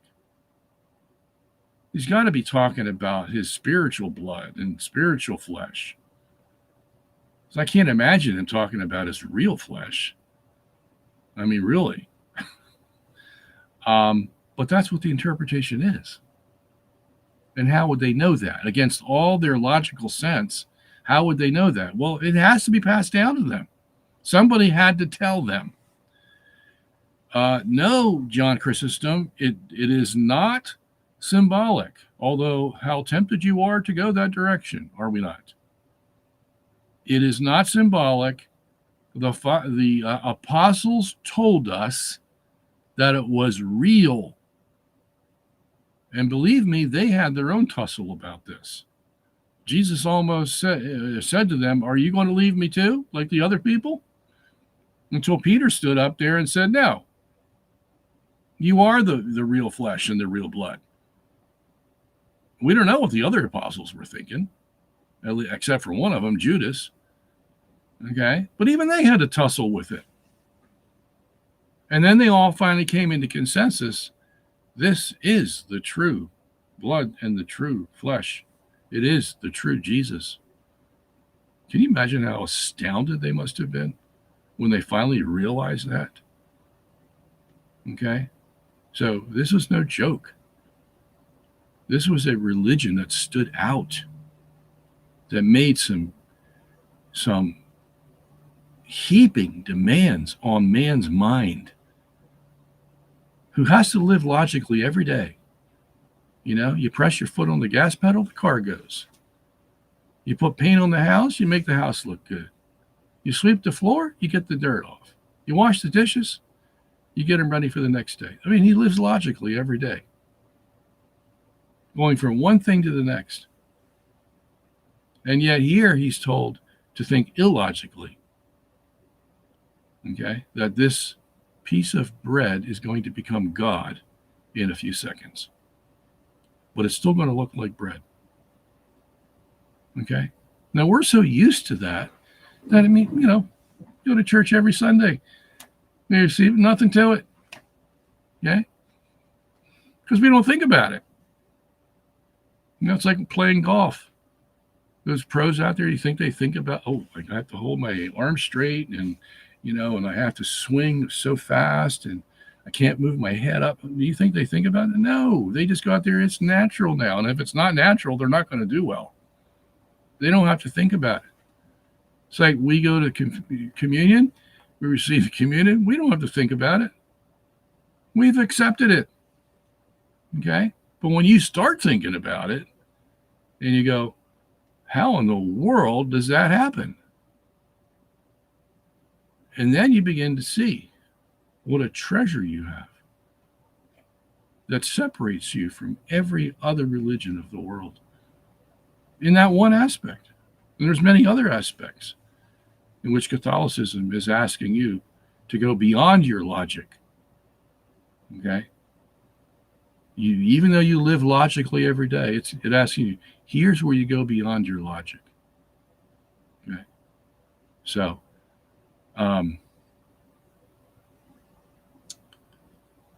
these fathers had to struggle with that. Okay? So a lot of what they know has been passed down to them. And yet there are many, many subjects, hundreds of subjects that they had to study. And some of them were good at some of these topics. Some of them weren't so good. Okay? Augustine was good at A, B, and C, but D, C, and E, forget about it. I would not go to Augustine about those topics. Okay? Same with Aquinas. Very good on metaphysics and blah, blah, blah. But on some subjects, I would not go to him. Okay? Because I see how confused he is. So, on those particular subjects. Okay? Same with all of them. Okay?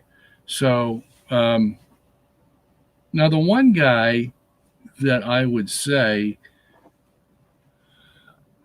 and because of where in time he is, he has this advantage, and that is Cornelius Lapide. He knows a little bit of Greek. He knows a little bit of Hebrew.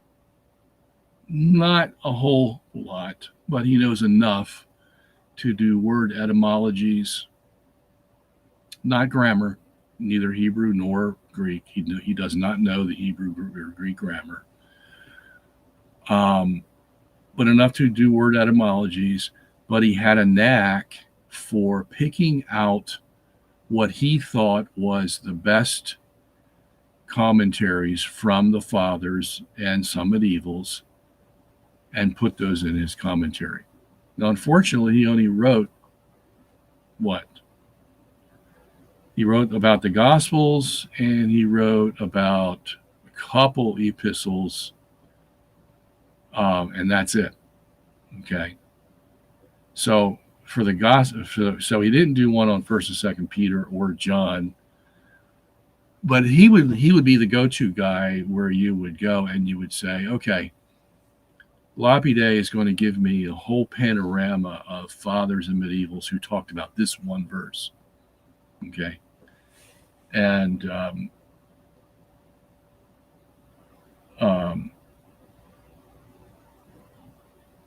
that would be a good place to start.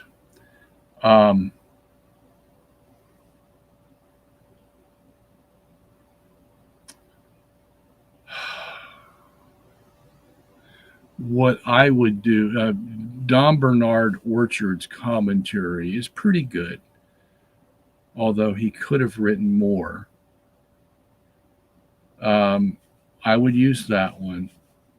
And if you feel brave, I would also recommend, not because it's correct, but to see where the liberals go off on their interpretations of these particular passages, including 1st and 2nd Peter.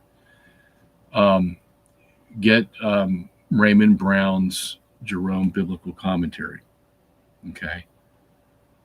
Just to compare it against somebody like Dom Bernard Orchard, okay?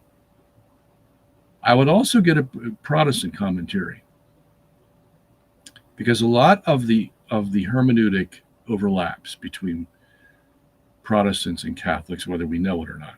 Okay, it does.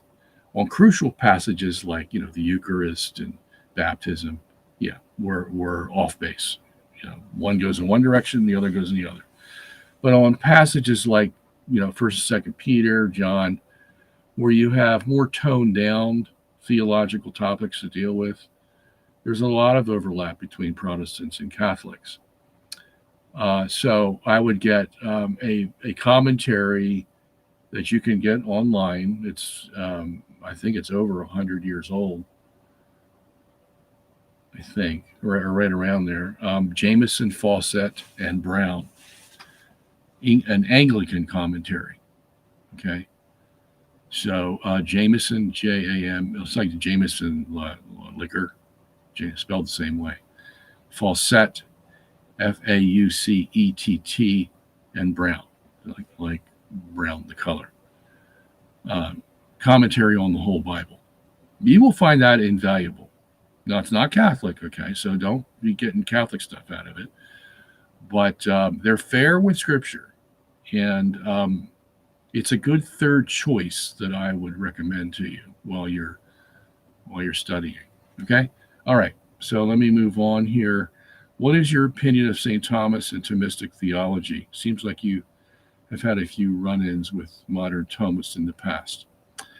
Yeah, because I like Thomas, and as I said before, I use Thomas when I think he is strong. But the problem I have with Thomas, and I think he even saw this himself, at the end of his life, he had a vision from God. And Thomas said after he saw that vision, he wanted to throw every book he wrote out. Now, that could be an exaggeration. It could be a legend. I don't know. Okay, but that's what the byword is. I would discourage him from doing that if I were there talking to him. But see, what happens with a system like Thomas is it becomes the be-all and end-all.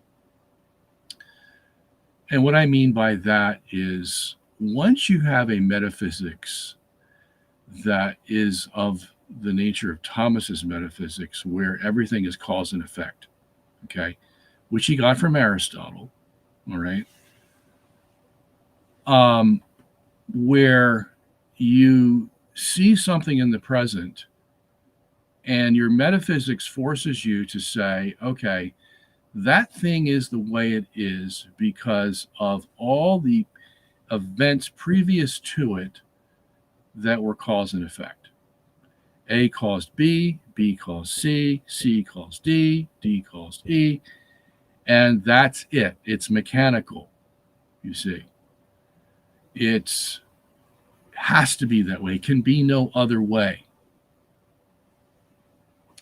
And that's good in one sense because it puts logic into your analysis, and it's not haphazard where you say, well, B happened because it was a nice day that day, and B is more prone to happen on nice days. Well, see, that's not cause and effect. Cause and effect says A had particular properties about it, particular motions about it, particular non-motions about it, particular mixtures, whatever they were, chemical or whatever, electrical, and you combine them all together and you come out with one result. That result is going to affect something else, and we call that B. And so B is caused to do what it does because of the results coming from A. And it's not because some fairy came along and waved his wand that B does what it does, although someone else might say, hey, well, that's a cause, and he'd have every right to do so, you see. But not in Thomas's system because they didn't believe in fairies. All right, well, you see how complicated it can be. Okay, what if you have something like fairies, that they're not fairies, but something more amenable to the sensibilities of human beings? Call it, I don't know, a bad horoscope. They used to believe in those things in the Middle Ages. Do the stars have any effect between A and B? Okay. Well, see, now you're getting into a whole lot of areas where the A to B thing is not confined to like a conveyor belt, but it could involve all kinds of things out here that happen between A and B that actually cause B to happen. I mean, what if there are fairies that do affect how A is going to result? Okay, so it's one thing to say that there's this cause and effect. There's another whole thing that says, do you know what all the causes are that's going to cause the effect? Okay, so it's like saying we have a number system: 1, 2, 3, 4, 5, a million, a billion, but you can always add one more number. And so now you're talking about infinity, whatever that is. Okay. So, yeah, your number system works. You can add 2 and 2. Okay. But can you add 2 infinity plus 2 infinity? You get 4 infinity. Well, now you're talking about something really abstract. Okay. But metaphysics has to deal with that stuff. Okay. And that's where it sort of breaks down, because it doesn't have all the data. It can say A goes to B, but it doesn't have all the data to show what are all the ingredients in A that make it go to B. Okay.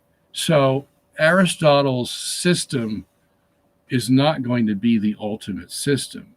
It's going to be a logical system as far as we can see it and live our lives. Okay. But when you're talking about the Eucharist, for example, how do you show that the Eucharist is going from A to B? A is the bread. B is Jesus Christ in body and no bread. How do you show metaphysically that A goes to B? Logically speaking, you can't. Okay. The only thing that Thomas did was say, okay, if you want to use Aristotle's logic in metaphysics, here's what we would say. We would say that the bread is just the accidents at B, and Jesus is the substance. Prior to B, A is bread. It actually is bread. Its accidents and its substance match. So it's bread, not only because it tastes like bread, because it is bread. Okay? So, but then when you have the consecration, now A is going to B, okay, suddenly you have no bread and you have Jesus Christ's body, soul, flesh, divinity. Okay. So the closest metaphysics like Aristotle's can come to that is by saying that in B, the accidents are still are no longer there. Okay. The substance is there, and that substance is different than the substance that was in A. Okay. Now, whether that's right or wrong, I don't go in that direction. Okay. Because I don't think Aristotelian metaphysics explains the Eucharist. Okay.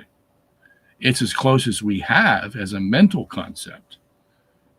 Okay. But whether that's the true change from A to B, that the substance is changed. Okay. First, you have to prove whether there is accident in substance. Okay. I mean, let's take, for example, Thomas's view of gold. Thomas understood gold as a substance. In other words, irreducible. Gold was irreducible to Thomas. That's why he called it a substance. Now, is that correct? Not as far as our science is concerned. It used to be in the Middle Ages, around the 1200s, that's what they understood. So Thomas could say gold was a substance. Okay? You can't do that today. We know too much about what makes up gold in order to say the gold itself is not a substance. Gold is made up of gold atoms. Okay? Au is the symbol on the periodic table. We know its atomic weight. We know its molecular weight.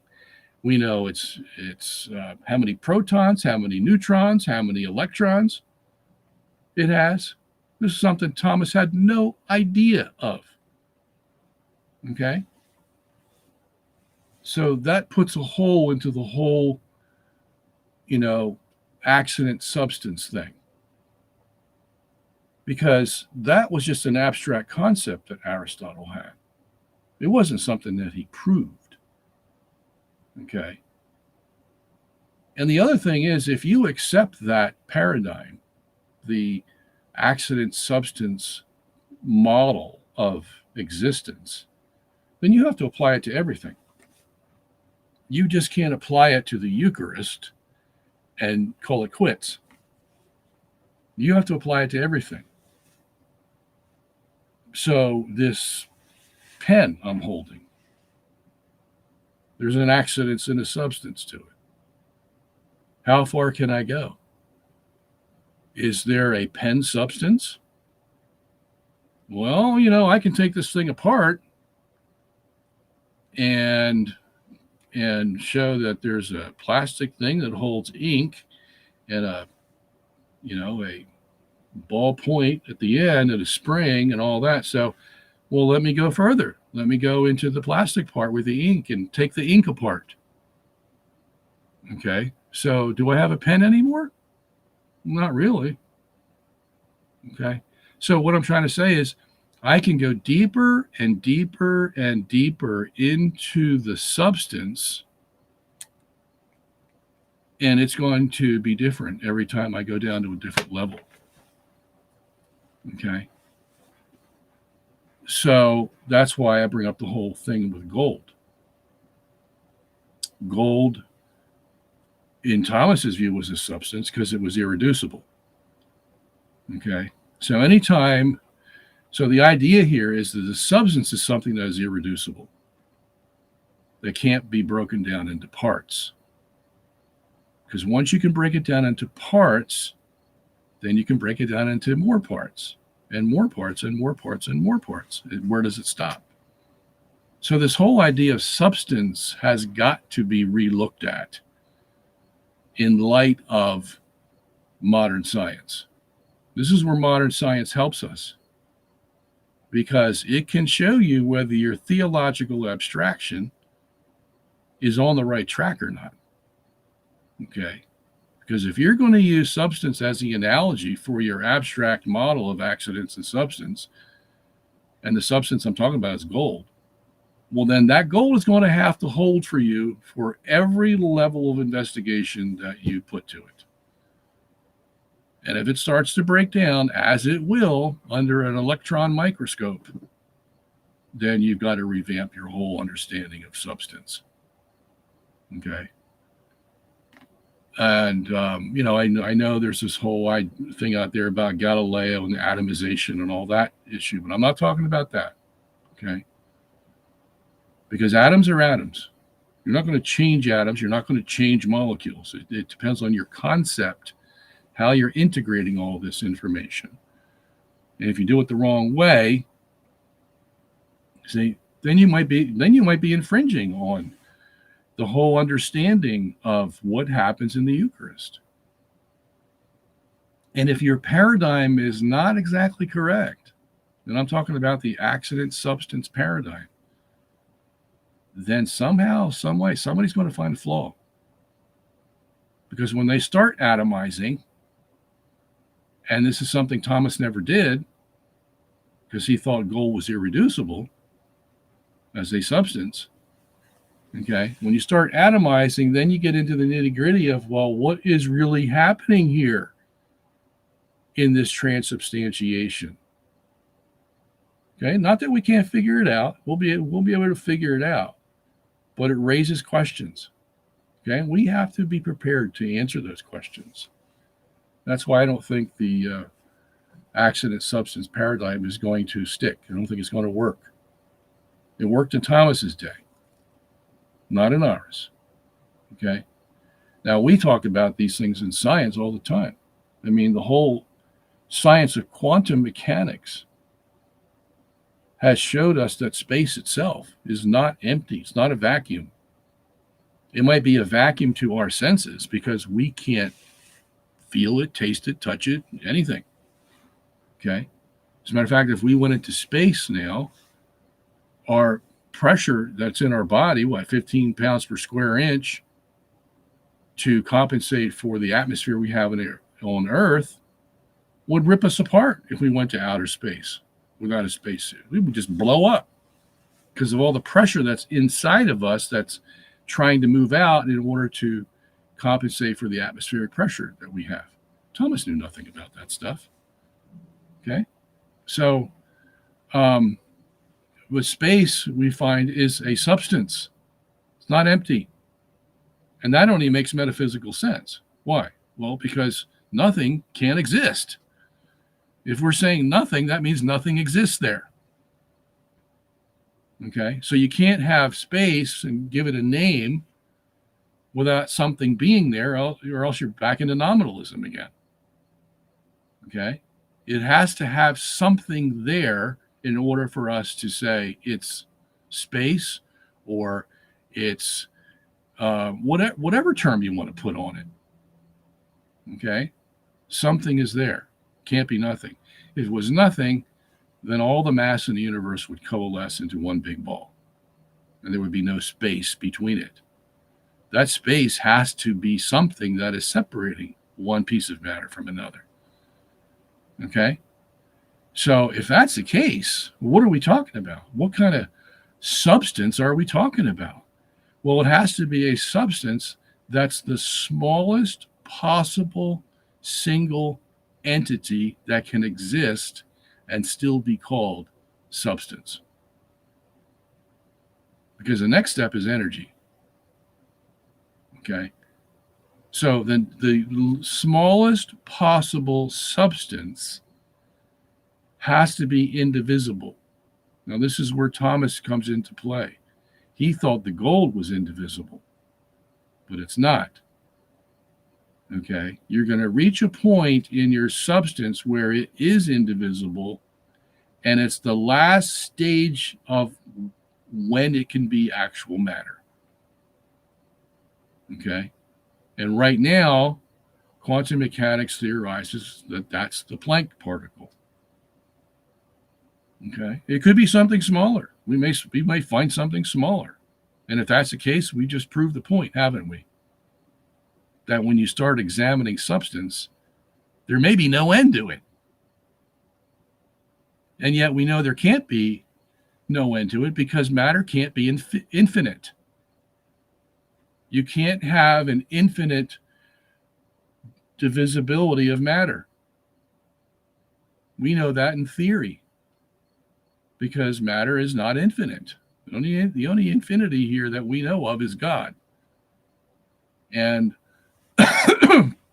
even that concept has to be questioned. Because if you have an infinite God, what does that mean? Well, that means there's no end to God. Well, if there's no end to God, then what is he? What are we talking about when we say something that has no end? And yet we're scared to say that he has no end because we're limiting him if we say he has no end. But no end has no definition. It's not definable because you haven't reached the point where it can be defined. Okay? So are we right when we say God is infinite? We throw that term around like, willy-nilly.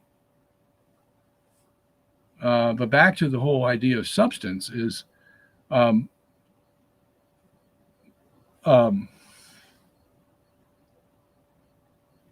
what makes a substance of bread?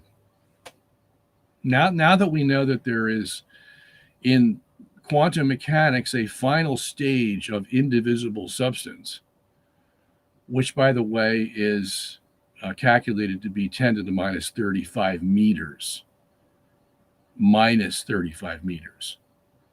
Okay, you have no concept of how small that is.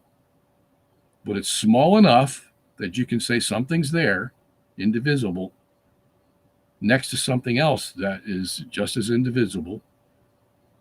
Okay, but 10 to the minus 35 meters is 20 orders of magnitude smaller than the electron. The electron is at 10 to the minus 15 meters. Okay, the proton about 10 to the minus 13 meters. You're talking about some really small stuff here. So small that let's say you had a drop of water was as big as the Earth. Okay, 25,000 miles in circumference. How small would an electron be? An electron would be between the size, well, let's say the size of a basketball, or maybe even a softball. I mean, take your pick. Beach ball, whatever. Okay, that's how big an electron would be. Now, if you go down to the quantum level, how big would a quantum particle be, the Planck particle, compared to an electron? Well, if the electron was as big as the Earth, the Planck particle would be as big as a basketball. Okay, that's how small we're talking. But at least there's something there. Okay, that's the key. There's something there. It's not nothing. Okay, and you get enough of these something there's, trillions and trillions and trillions and trillions of them, and you got space. You see. And then if you differentiate on the atomic level, 20 orders of magnitude above the quantum particle, if you start differentiating between protons, neutrons, and electrons and putting different amounts of them in conglomeration, you're going to have different substances. You're going to have iron and gold and potassium and sulfur and hydrogen and all kinds of it. You got 103 of them on the periodic table. You got 92 natural ones, and you have what? Actually you have 113 total. Okay, where you can actually make substances that are different than other substances. You can do that. So what am I saying all this for? I'm saying all this because science has taught us that the substance of the medieval age is not the ultimate. It goes further and further and further and further, and we're still discovering what's the furthest it might be, you see. So that whole thing, needs to be relooked at and accommodated. So somebody might ask me, and somebody did ask me this, they said, well, how do you believe the Eucharist then? Well, I believe it just is the same as, when Jesus performed a miracle. When he put, a hand back on somebody or an arm back on somebody or raised somebody from the dead or walked on water or whatever, it's all miraculous. Okay. And I don't want to be tied down to a system that we got from a pagan, Aristotle, who had no concept of atoms and molecules, much less quantum mechanics, who made up this theory of, accidents and substance, that if I accept for the Eucharist, I'm going to have to accept for everything in this world. Is that where we really want to go? I don't think so. Okay. So, that's where I have a little problem with Thomas. And he probably knew that there was a risk taking the metaphysical paradigm from Aristotle. I mean, after all, the guy's a pagan. Okay, not to say that pagans are automatically wrong, but he had no concept of the miraculous. Aristotle, he wouldn't say, well, yeah, the Eucharist occurs miraculously.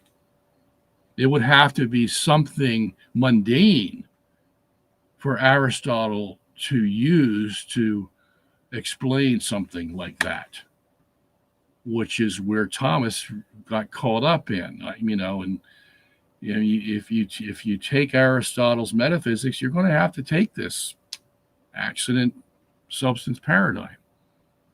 Me, 800 years removed from Thomas, knowing as much more than we do than Thomas did about science, Thomas was a geocentrist. He'll defend it to the hilt based on scripture. And that's another reason I admire Thomas. Okay. But if you were to ask Thomas, well, what makes the sun go around the earth? He couldn't tell you. He hadn't the slightest idea. Okay. They knew nothing about force laws. As a matter of fact, Thomas thought that the planets moved because the angels pushed them. At least that was one of his leading answers. Okay. So, I still have a friend who believes that. He believes that angels push planets because Thomas said so. Okay. Well, I don't consider Thomas an authority on that issue, so I don't buy into that. All right. And there's other issues about Thomas that I have a problem with. But overall, he was a good theologian. When push came to shove, he knew the correct doctrines. And, he slipped up on the Immaculate Conception and the abortion issue. I think he said, if I remember correctly, that, you could kill up a baby fetus up until 14 days.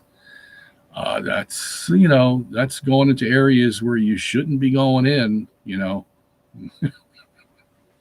So, you got to watch all that stuff. Anyway, we're 15 minutes beyond time, so I've got to go. I'm sorry I didn't get down much of the list today. It looks like I only got about 1/10 of the way down. So whoever asked a question today, I'm very sorry that I didn't get to it. But you know me, once I get going, you never know. I never know when I'm going to stop. Okay, so here's one that I probably should answer, though. Are you aware that one of your books, Galileo Was Wrong, the Church Was Right, is accessible for free online, archive.org, which officially doesn't allow piracy? You never know what to expect today. I did allow the Galileo series to be put on academia.com. I did that myself. They asked me for it, and I obliged. I haven't given it to anybody else. But I expect it's going to appear in other venues like archive.org. I've seen it other places. I don't care. It doesn't matter. I'm glad people have access to it and want to read it. And that's the best way to get the information out there. And, if I have to suffer monetarily for that, I will do so for the principle of allowing others to see the information. I can't do that with everything I write, of course. I depend on you patrons to help me pay my bills and everything else, put food on the table, just like you have to do. So at any rate, I'm glad I caught that question. Okay, so remember your questions from this week and bring them back next week. Now, I will do this. Since I am going to limit my email questions, I'm going to leave the whole 2 hours next week for questions. And I'm going to try to go through them as fast as I can. Okay? I won't get preachy. So I promise you that next week. And if I forget for some reason, you remind me. The first guy up there, I said, hey, you're going to spend 2 hours on questions. I will oblige. Okay? So thank you for being here. We'll see you. What is today's date? The 13th of September. All right. So we'll see you September 20th. And be good. Be safe. Pray for me. I'll pray for you. And take a visit at robertsongenis.org. We have 2 new products today. 2 new products. And next week, I hope to have another product. That's the book on dealing with Father Maudsley, is it? And whether the Jews are going to be saved or not. It's a critique of his book. That should be up next week. So we'll have another product up. But go visit the 2 new products we have now. One deals with 15 questions from an atheist about the Bible. Doesn't believe the Bible because he thinks it contradicts itself. So I answer those 15 challenges. And the other one is what I told you already, is the refuted top 10 biblical problems for young earth creationists. Okay. So check that one out too. And see if you can purchase some of those for me to, help me keep things going here. All right. Nice to see you here. We'll see you next week. Take care.